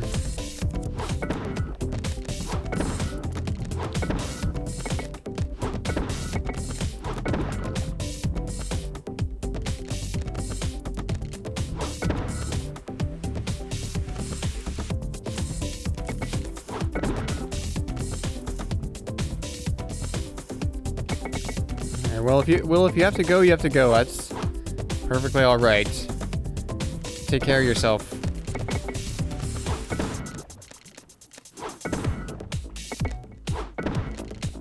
Sleep is very good.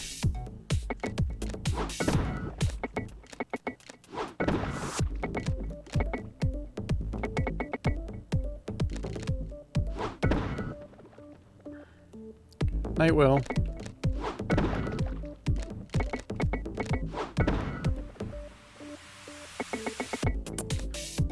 Where's the blue piece? I need 2 of them. Well, there's one.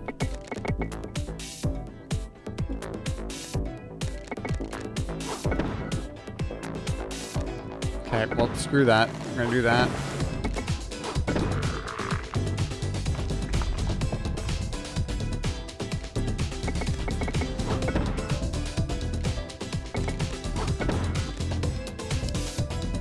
Oh, no, we can do this. We can do this. That's good. And then we can do this.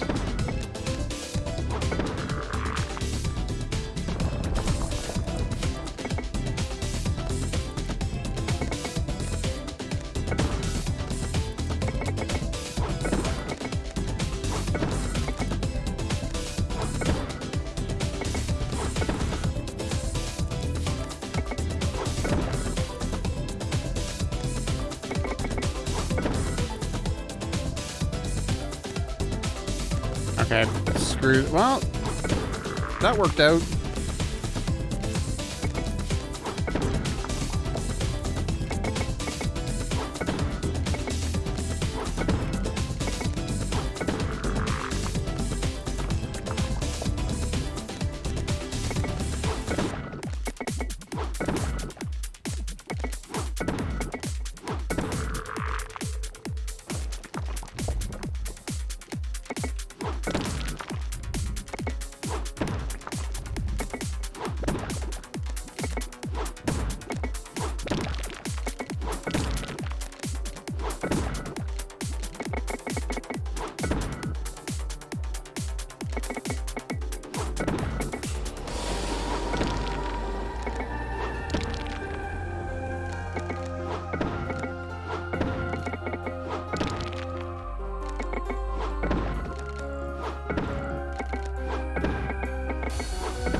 There we go. That's it. There we go.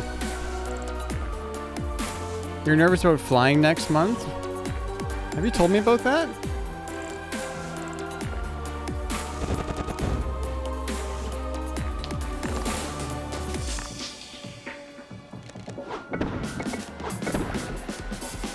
Where are you flying?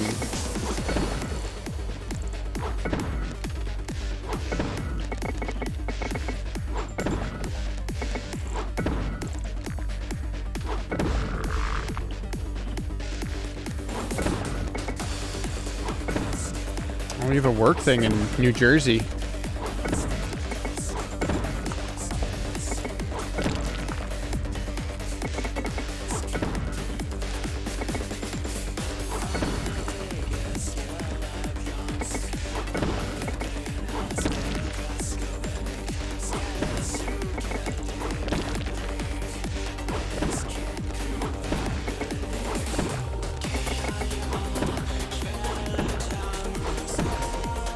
You've only flown twice?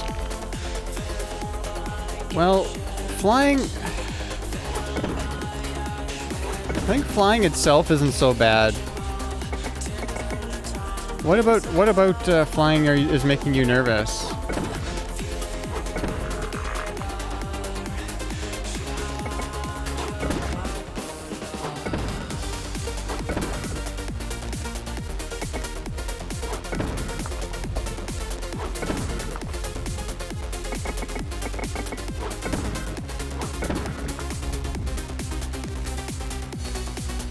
turbulence. Engine failure. I mean, I could say like all the statistics saying that like flying is safer, but I get it. I get how nervous it is, how nervous I get before I fly, but for me it's a little different, I guess. But I get it. That's always in the back of your mind, you know. But I will say it.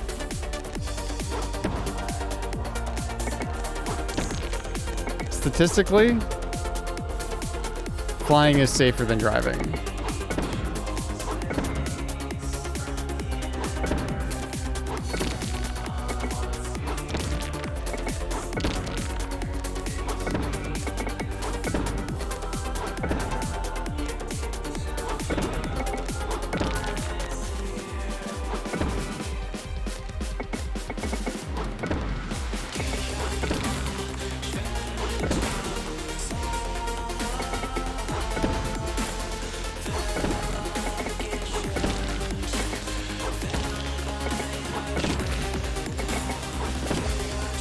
Love the views, yeah. I really like flying out to Vancouver because of the views.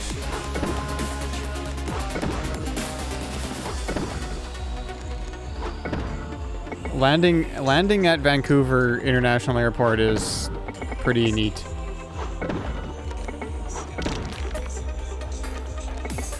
I mean, heck, even so. The two places that I've flown multiple times to both places, but just these two places is Chicago and Vancouver. And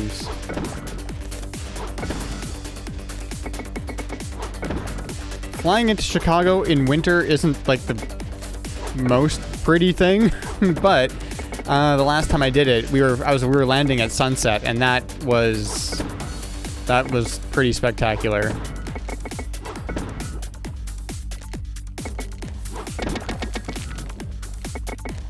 How long of a drive is it to Chicago from where you are?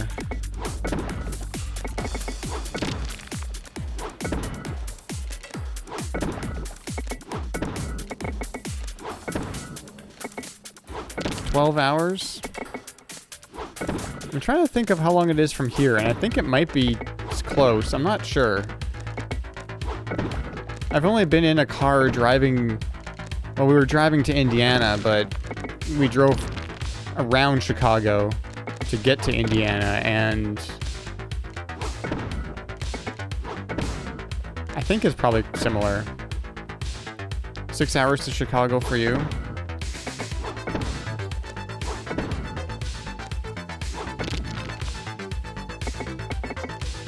Yeah, why would anybody go to Indiana? I went to BotCon 2002, which is a Transformers convention. That was my first convention. I was in Fort Wayne.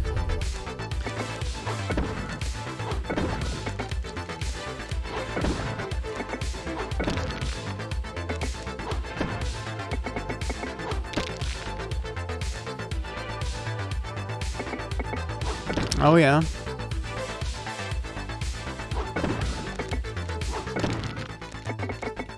Yeah, we were very much in the very north of Indiana.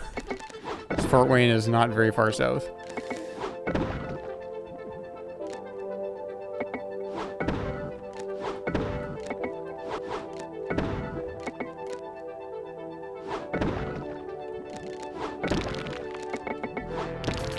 And that was 20 years ago. So.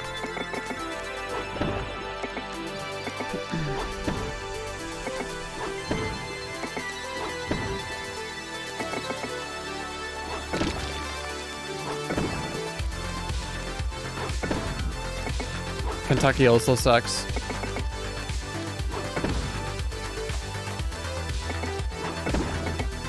Well, I would say Manitoba sucks as well. Winnipeg has some cool places, but Winnipeg's also... Well, you know what? I don't know. Winnipeg had the distinction of being the murder capital of Canada for a while. I don't know if that's still true or not, but... So that's good. Manitoba's not very pretty. Manitoba's flat. And that's about it.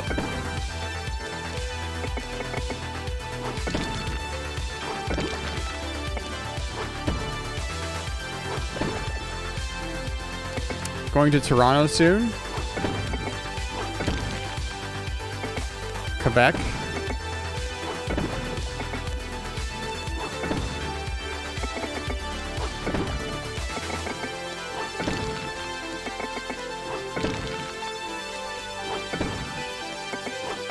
Well, if you go to Toronto, you could just drive up the 401 to Montreal. I say as if I know something about that, which I really don't.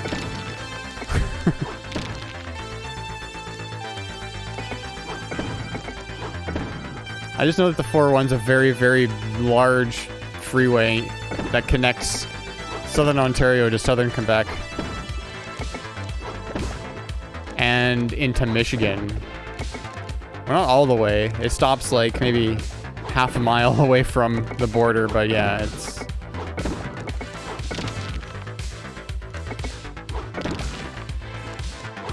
a big road. That's all I really know.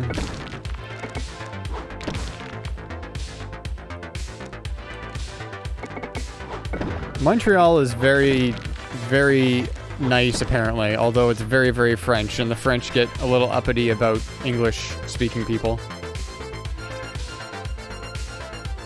I mean, I shouldn't say that, like, I shouldn't say a blanket statement like that, but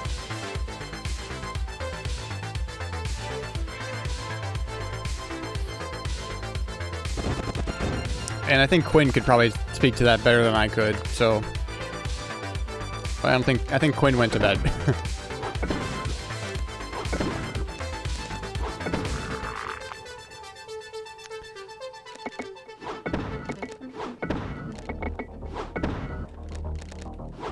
Yeah, the French identity is something that's very, very important to them, and I get it, right? Like, but yeah, I don't even know where I stand on all that.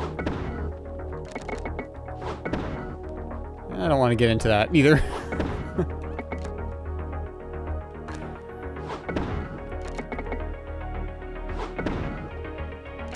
Quinn is in Montreal. I didn't want to like say it, but yeah.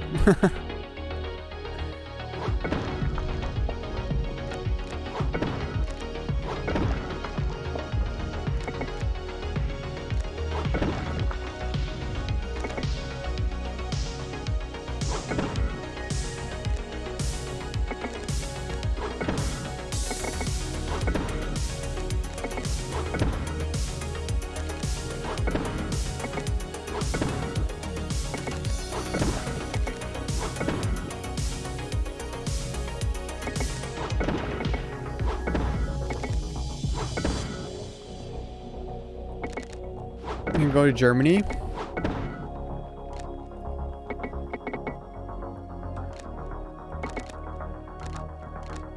Well, that would make sense for you to go to Germany, right?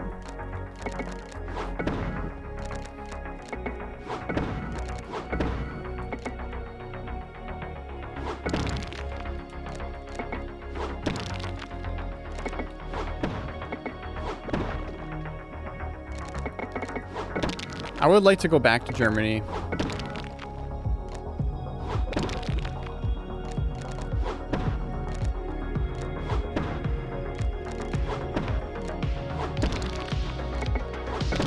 Because when I was in Germany, I was like, which birthday did I have there? I had my 8th or 9th birthday in Germany. We were there in 1990. Oh gosh.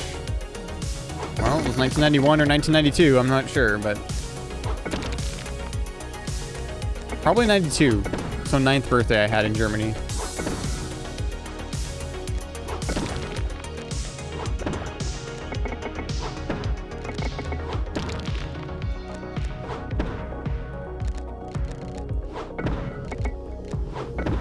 sure Germany's different now than it was in 1992.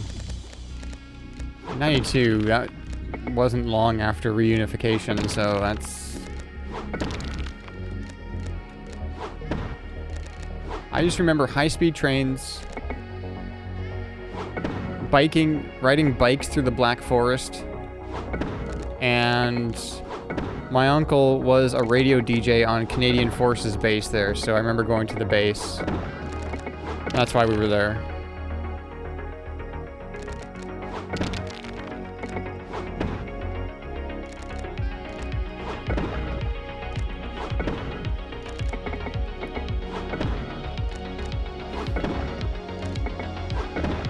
And I remember going to Switzerland on that trip.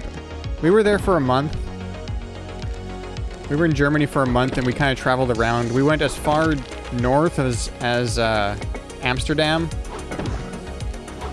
Saw all the windmills there. And we were in the south of Germany mostly. Went to Switzerland. Went up the Alps.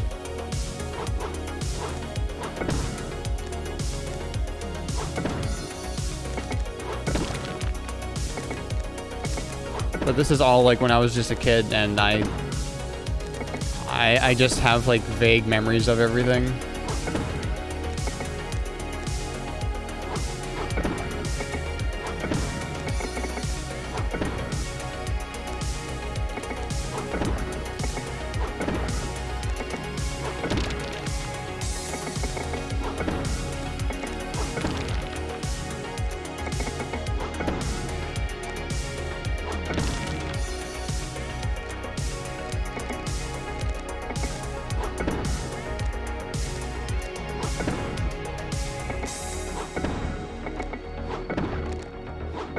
I remember being stuck in a traffic jam on the Autobahn, which was ironic.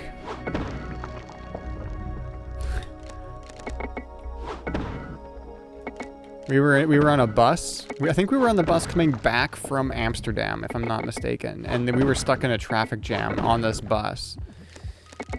And it was just this interminable bus ride, and we were on the Autobahn, and we were not moving at all.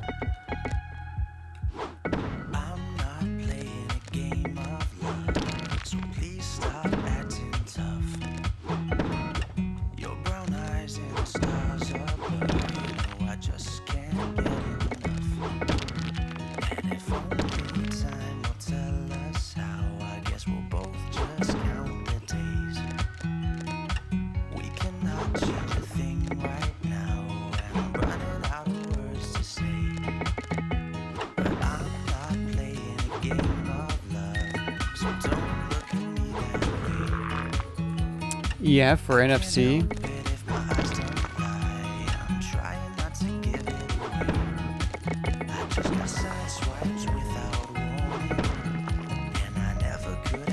If I get the opportunity to go to one of those, then yeah, I would, but I don't really see it happening. I don't know.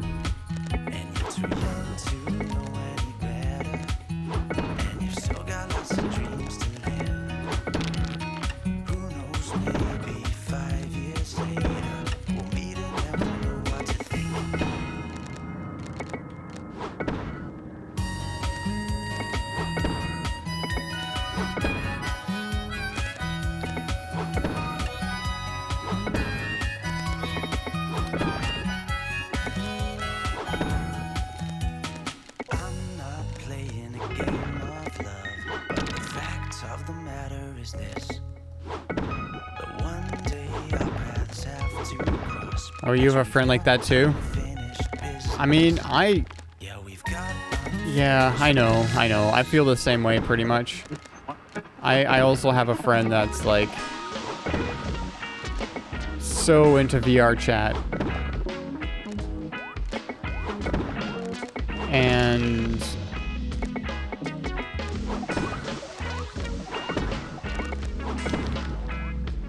I think I would be better with it now, consider I've started streaming in the meantime, and I'm starting to like use my voice more on the internet and stuff like that, but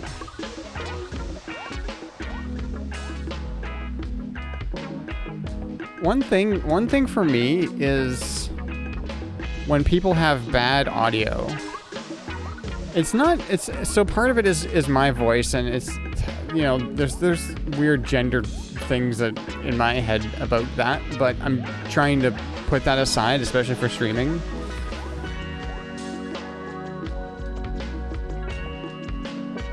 Yeah, like, I think we have different things that we don't like about our voice, but it's still the similar thing of not liking our voice, right? And but part of it for me is I really don't like talking on the phone. I hate it when other people have bad audio. So if you've heard, I don't know if you've heard of what like misophonia is, but it's not like, it's a condition that's not really recognized or anything, but it's usually described as the hatred of sound, which might sound weird for me to say that I have because I produce music, but for me it's specific things, especially when I'm trying to concentrate on stuff. And I'm kind of going off topic here, but it kind of all ties into this. I am very sensitive to sound, and that's maybe why I do like making music. And I listen, and I can listen so intently. I actually wonder about this a lot. I actually wonder about that a lot. And it's a lot of times at work, I will just sit there not doing anything because I cannot focus on anything except all the other noises going on around me. And I just hate it so much. And I think part of that is, there's a part of that that's in this thing where I don't like when other people have like just terrible audio, like they're either too loud, or usually too loud is worse than too quiet. Too loud, or it's a tinny sound or something. And especially if I'm listening to that. No, because I don't walk out of the office to make a phone call because my headset is not wireless. And our office is, I mean, I do have a wireless headset, but it sucks. I only use it to listen to music. So when I'm actually making a phone call, I use my wired headset that's plugged into my phone at work. And it's like a desk phone, so it's not like and I do not use my cell phone for work because I don't want people knowing my number.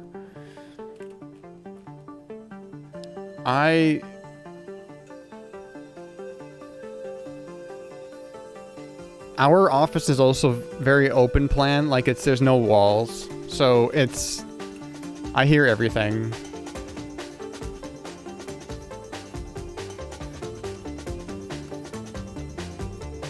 Yeah, we use Teams at work.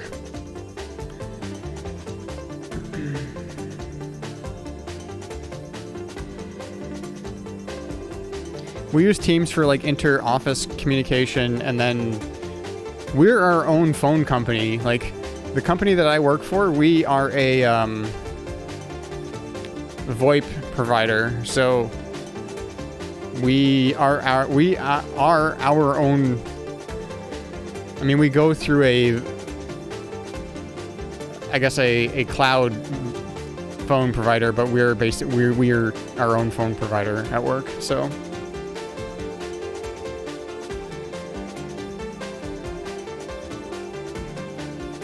I mean, you work for a bigger company than I do, Robbie. So yeah, we use Teams mostly, and mostly it's text chat, but we do have meetings through Teams sometimes, and that's a whole nother thing. Looking at yourself on a webcam, even if you're just in the boardroom and you're using we have this webcam in the boardroom it's called the Owl. It's got like a 360 degree camera on it, and it will focus on whoever's talking. So,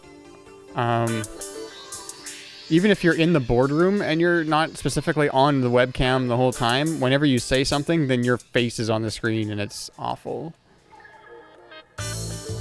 Yeah. So I just don't talk. We have a meeting every single morning, and I don't talk during it.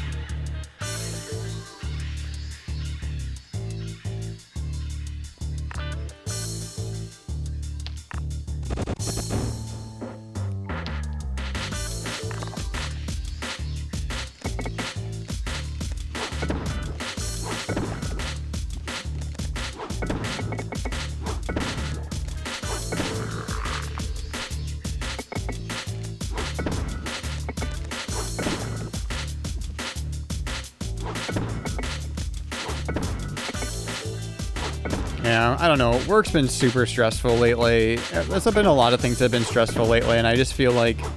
Oh, crap. Well, that's fine. I just feel like I haven't been as active in my Discord or on Patreon or on Twitter as I would like to be. Just because work is so draining. But yeah... As far as VR chat goes and voice stuff goes,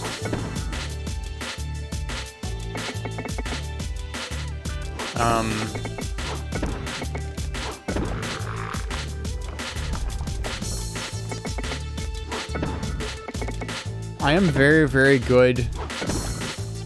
I feel, well, it can go either way. I can either be very, very good in person, or I just won't say anything in person. It really depends on how I feel in the environment that I'm in.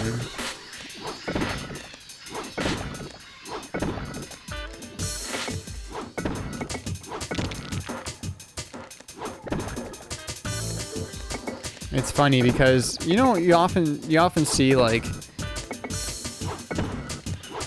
these are the traits of people who have ADHD, and these are the traits, you know, just like memes on Twitter or whatever. You see these things, and it's just like, yeah, I identify with that, except for that one thing, that one important thing. It's like, well, I know I don't have this, but so I kind of like really dug those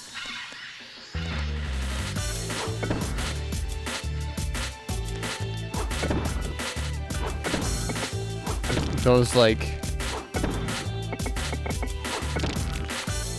things that people will always say on Twitter, like this is a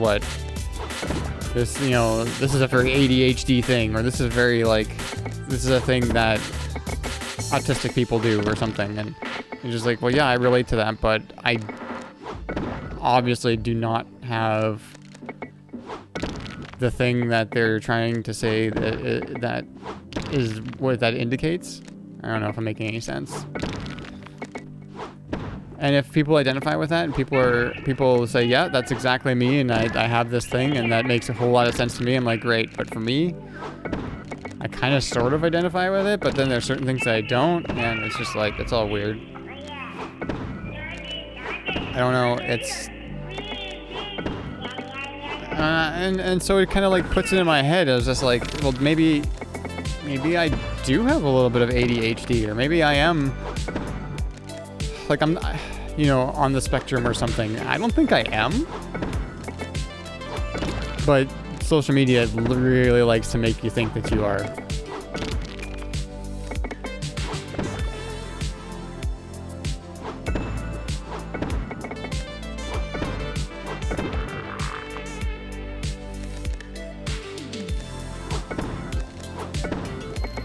And if ADHD meds helps you, then by all means, you know? I just feel a lot of times that I don't know. I don't know what I'm trying to say.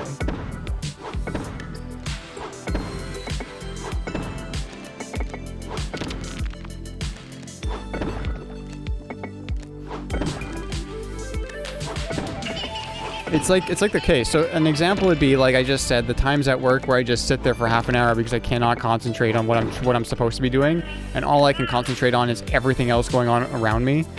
That seems like a kind of like an ADHD thing, but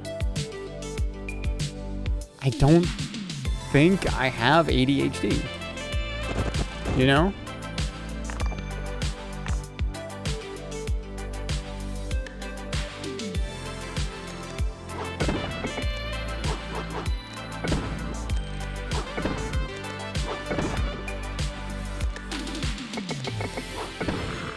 Had too much wine. I'm probably too tired, so.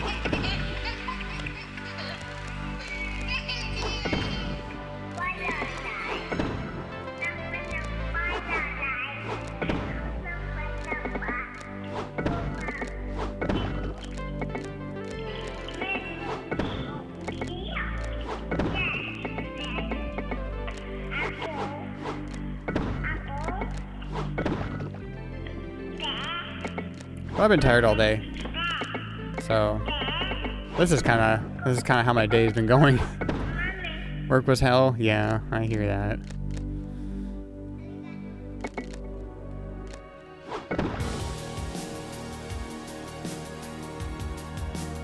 See, in my job, I have to do multiple things at once, and I really wish I didn't have to do that. I wish I could laser focus in on the one important thing until that thing is done, and then laser focus in on the next important thing.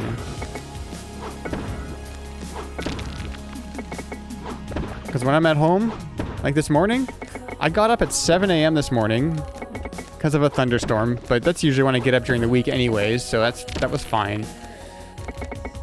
And I made my tea, I went downstairs, and I started working on the Beep Boop API.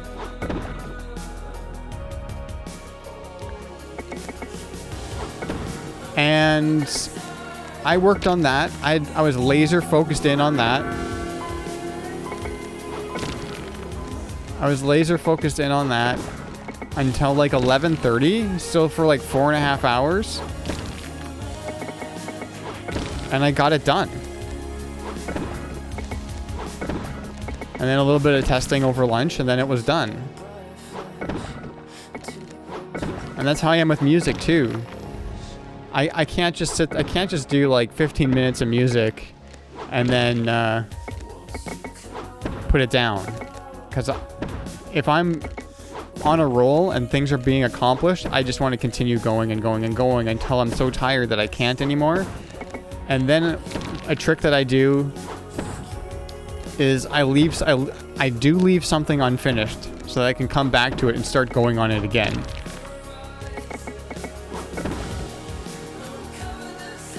You know, Robbie, I never thought I'd be a morning person, and I think if it was up to like my own like determination or my own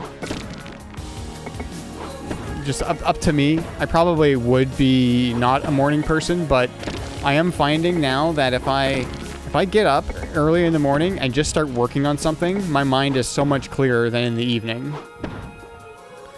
But I think I would lose that routine if I didn't have to get up during the week.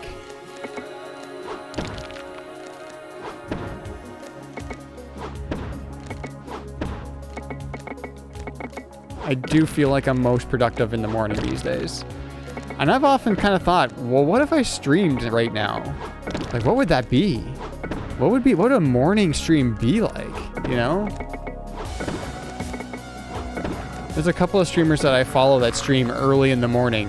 And it's not because they're from Europe or whatever, it's just because that's when they do it. And I'm just like, that's interesting.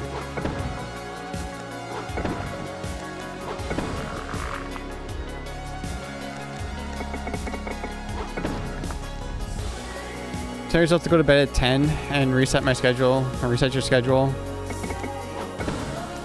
And then 2 a.m. rolls around. Yeah, I feel that.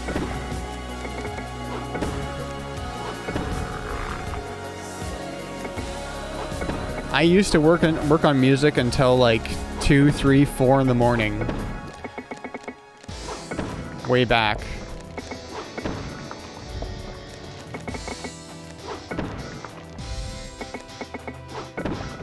But that was when, I feel like that was when, I don't know, it was teenager brain, right? I don't have teenager brain anymore.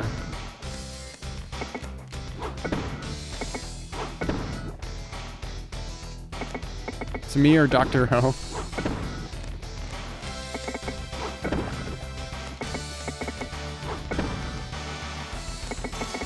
I've been falling asleep, so when I try to go to sleep, various things work for me. Because if I was just trying to like, okay, it's bedtime, and I go to bed, and I lay down in bed, and then it's just me in bed, I don't think I would fall asleep. I need to have something on, something in my ears at least, something in my headphones, and I often fall asleep with my headphones on. The headphones are almost like a security blanket. And what it's been this past week was Mr. Radon streams.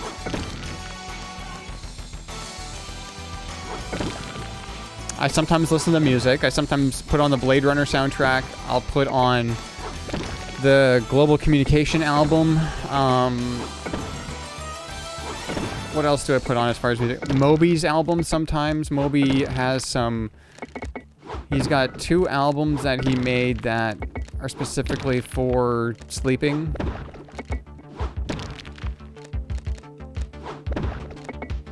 But lately it's been streamers or podcasts, and what I'll do is I'll mix in some either rain noises, or what's been really nice lately is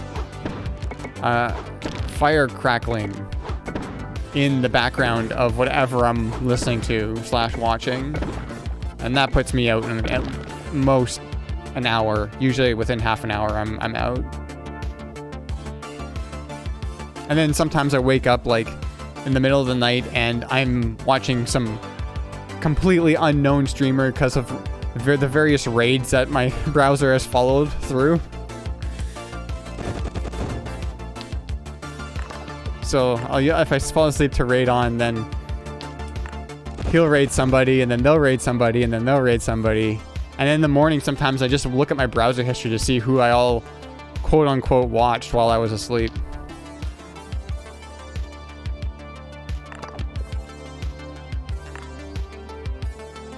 I've woken up to some weird streams.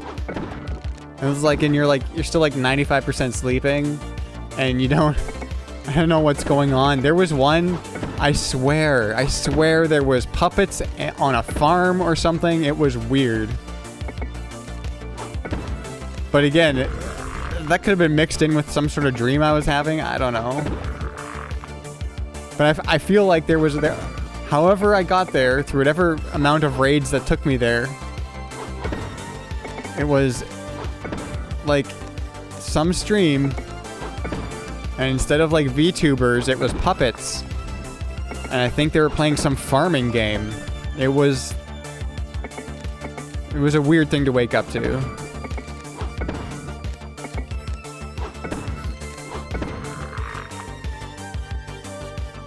Yeah, the V stands for Vixen, right?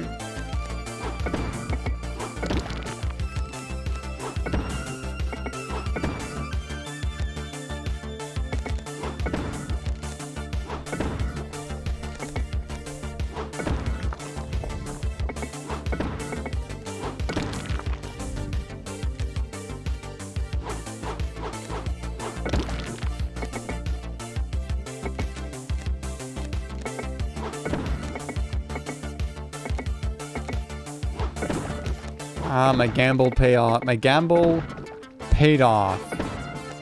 Not my gambled pay off. That doesn't make any sense.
And I've also, like, just fallen asleep to my own music. For some reason, like, even the heavier stuff just can put me out sometimes.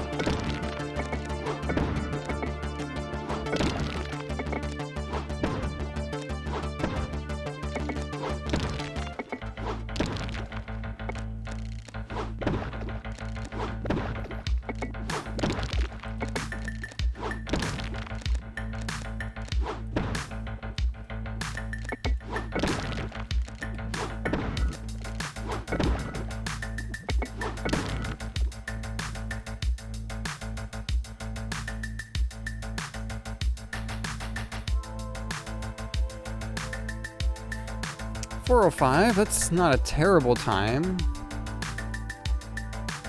Keep me at rank 8, yeah. Oh, 4,199 lines needed.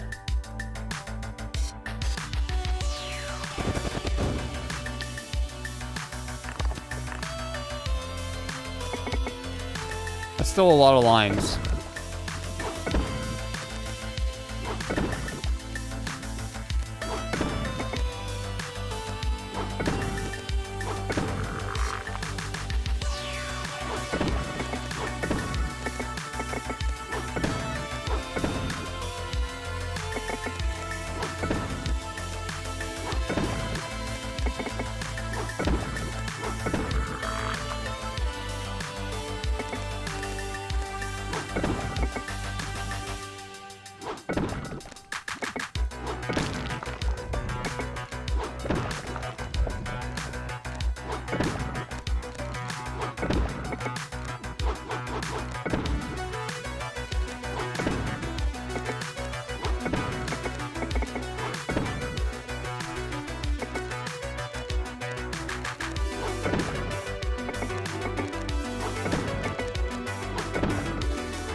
I'm thinking of a video game, and I always forget the name of this video game. Can't remember it.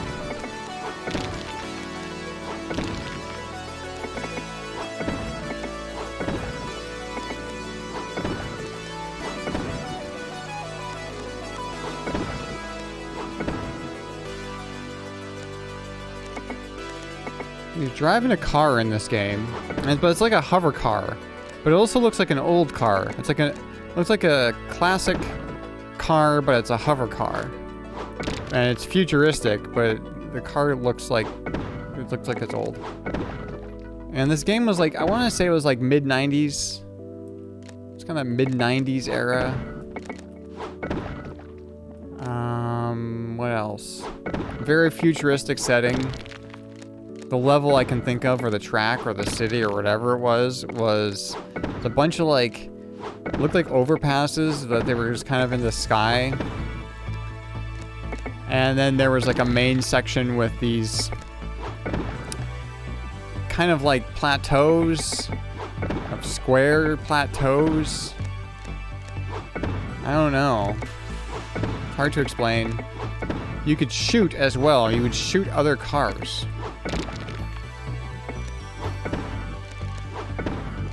And it was like first person or third person. No, it wasn't Vigilante 8. It was, you could either be like driving in the car, like your point of view would be from within the car, or you could like do the classic like from above and behind. And I can never remember the name of this game. I think about it from now on. Not Twisted Metal, no. I think about it from time to time. It was a PC game. I don't know if it was on any other systems. I just remember playing it on our Pentium 100. 100 megahertz Pentium. So that would put it like 1995, 1996. I remember looking this up like a little while ago. Well, a little while ago, meaning like probably a year ago or so. And finding it. And now I don't remember what it was called again.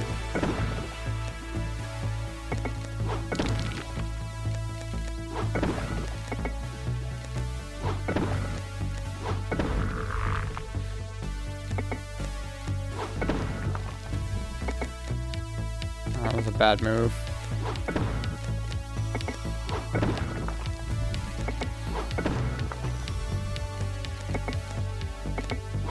I want to say the word zone was in it. No, not Spy Hunter. I don't know if the word zone was in it, but I feel like the word zone was in it. In the name.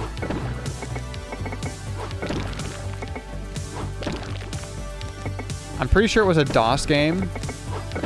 Because if I remember correctly, like, I can just see, like, the feeling I get from remembering this game was that when it loaded DOS 4GW.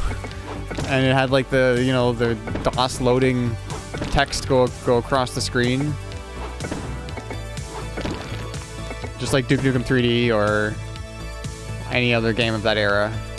Doom, Quake, whatever. Well, Quake didn't really have that, but just a little bit.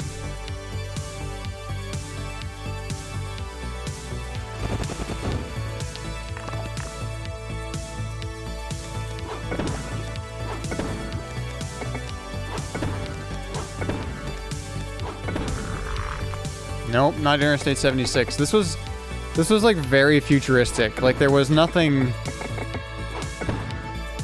about the setting that indicated that you were even on Earth, you know?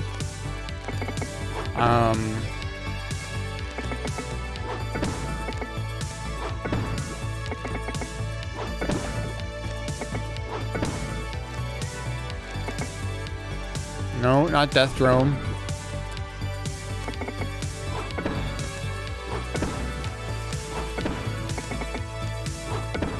Was a hover car. I want to say the car looked like maybe like a 70s car, but it didn't have wheels. It was just a hover car. Like there was just hovering. But the rest of the car looked like, I don't know. I don't know any cars from the 70s.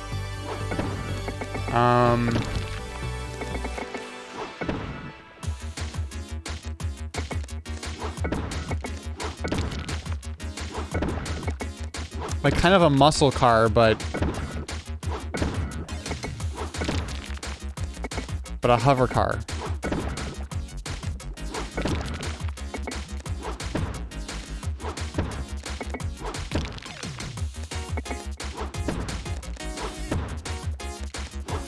Zone Raiders. Yep, that's it.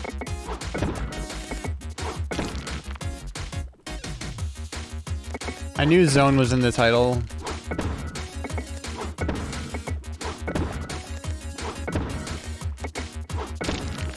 I don't know why it just popped into my head, that game. Not sure why.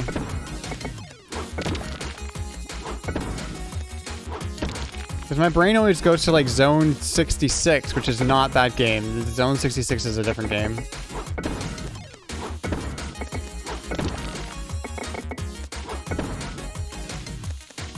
I had the demo, like the shareware version or something. And I never really knew what to do. I never played POD. Or pod, or whatever you want to call it.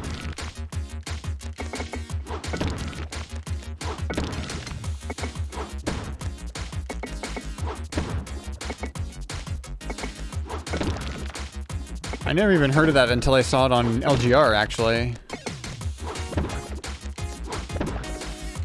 That was the only time I heard about... That's the first time I heard about POD.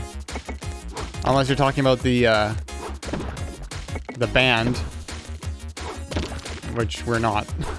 So...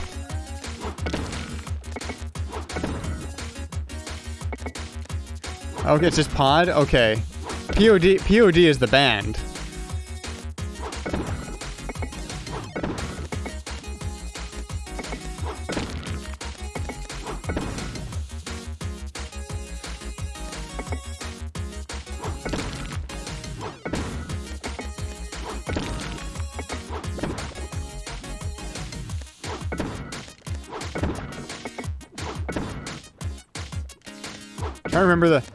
I'm trying to remember the POD song that the Crystal Method remixed.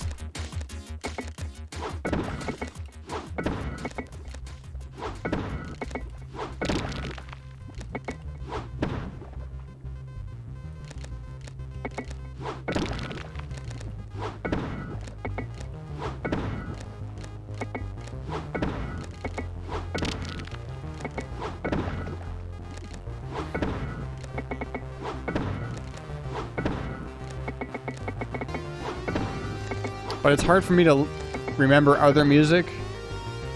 Or it's hard for me to think of music when other music is playing. So, it's a problem.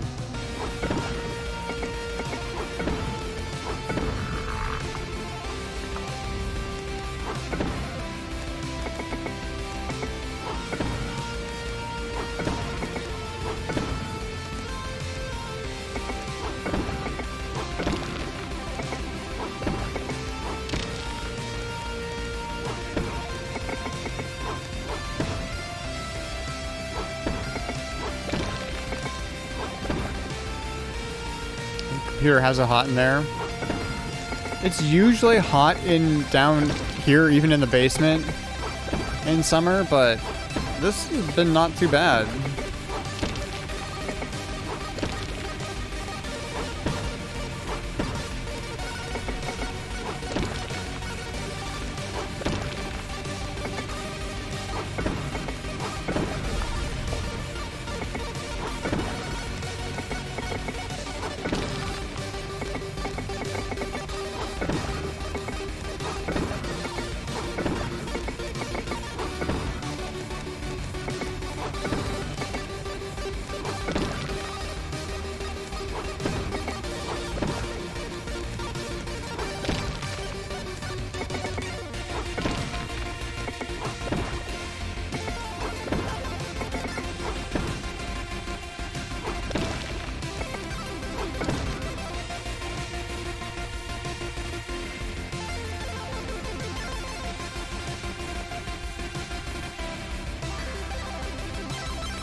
Gotta stretch.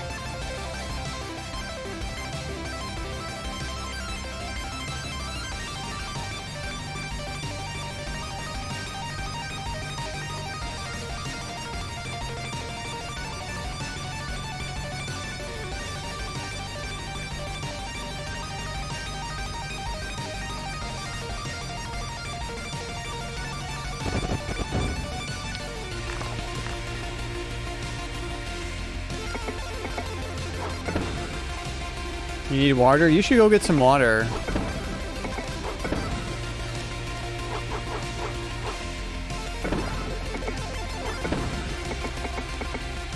Ironically, the streamer is telling chat to get water.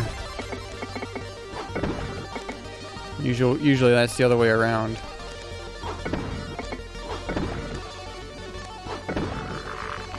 I've been drinking Gatorade all night. Sugar-free.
I have orange water.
I'm slowing down in my chatting because I'm getting sleepy.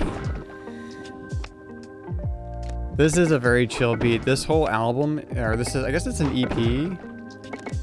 It's very good.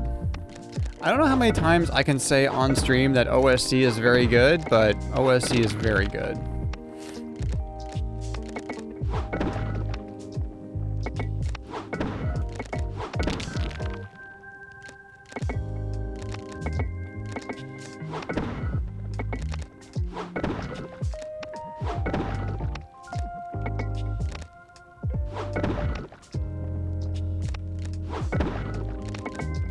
I recommend all of OSC's music to everyone, ever, anywhere. Every day. All day.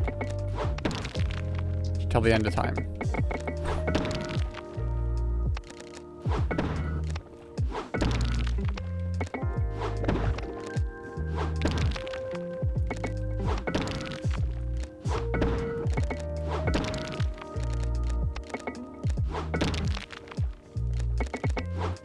Oops.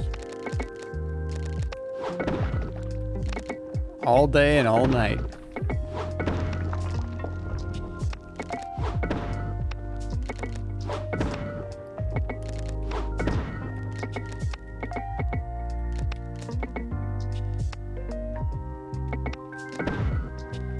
I don't know why I wanted to put that there, but I did. I really just wanted to put that one there.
This is such a chill beat. I'm just so, it's just chilling me right out.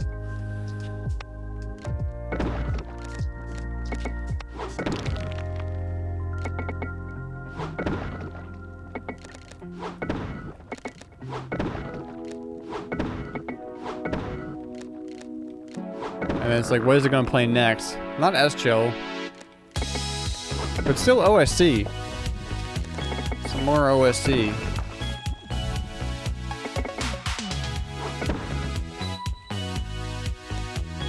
I don't know if sleepy time. I'm probably not gonna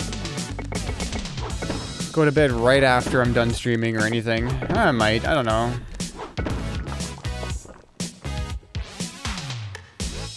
I think I'm probably getting pretty close to being done streaming.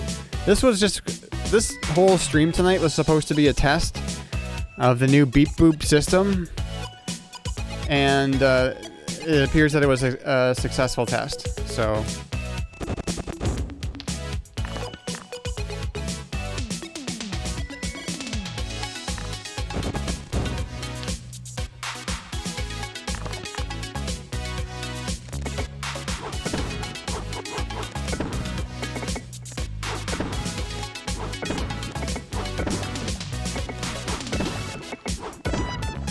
So much green.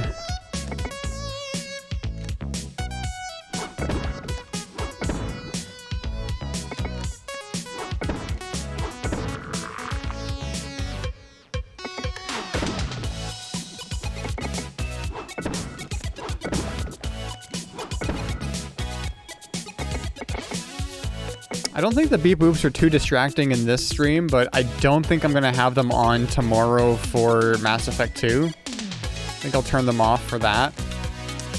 But, yeah, any more, like, casual, like, just hanging out streams, definitely will have that kind of stuff on. I just have to remember to turn it back on.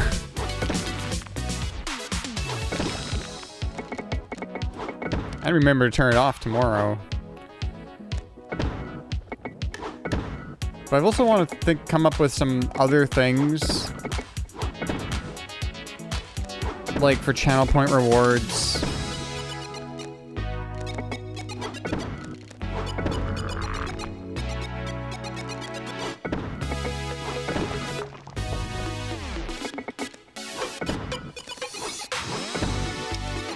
Some stuff that's maybe kind of like the fox, Pet the Fox. That's kind of silent. So it won't really affect people who just want to watch the game or whatever.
Okay, fine.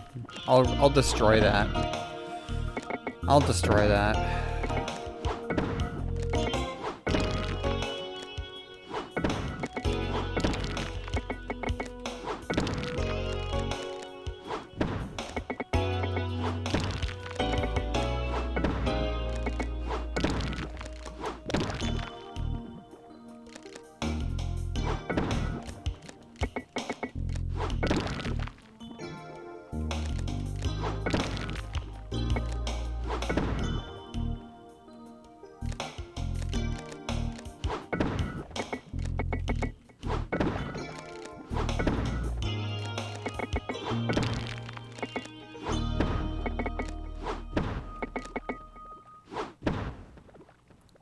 that's... Oh. Okay.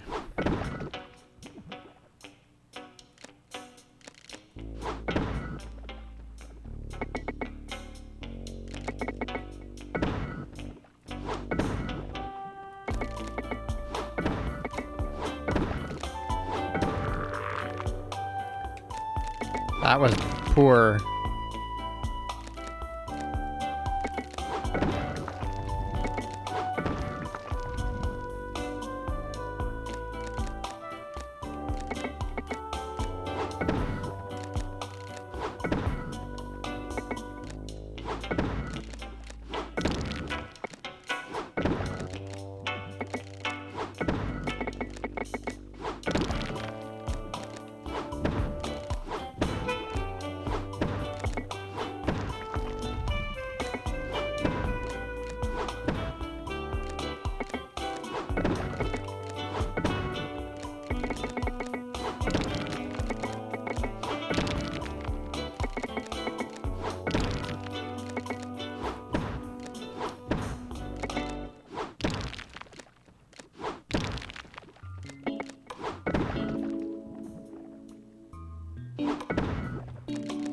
I was like, why is it playing so much of so much of this music in a row? But this is this track that's like all the tracks in one. So it's like a 10-minute track of these short little like. This is the soundtrack to a fake Wii game. So it's a Wii game that doesn't exist.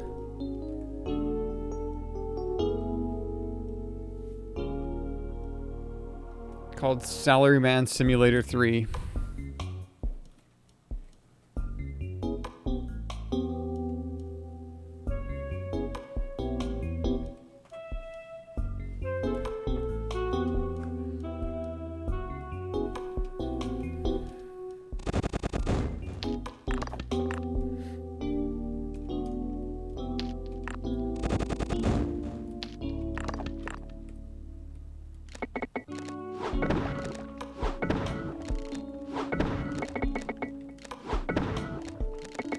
Does Gran Turismo have music like this? I've never played any Gran Turismo.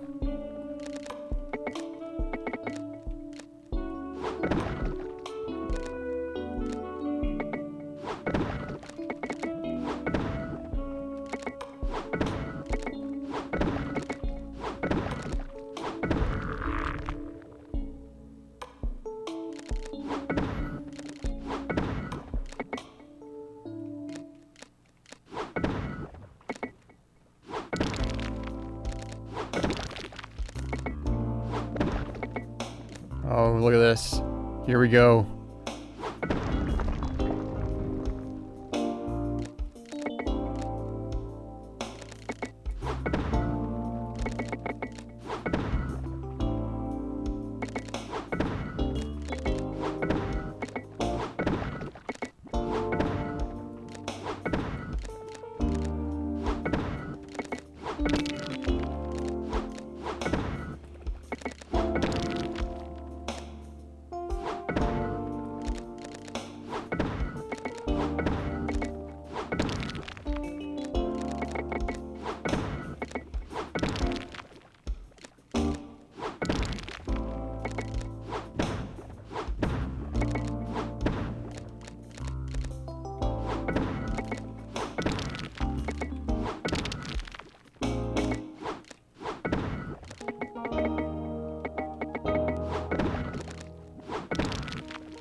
Yeah, I've kind of just run out of steam, I think.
There we go.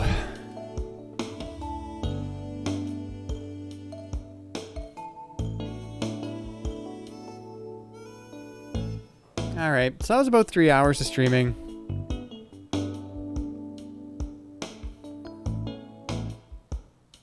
But I think I'm gonna call it there for the night. We will, or I will, be back tomorrow, and we will start Mass Effect 2. So I hope everybody's as excited for that as I am. It's been like with Mass Effect 1, it's been an age since I have played it, so it will be quite fun to revisit that. Yeah, I'm really glad, Night Vale, that you and everybody else are enjoying the streams.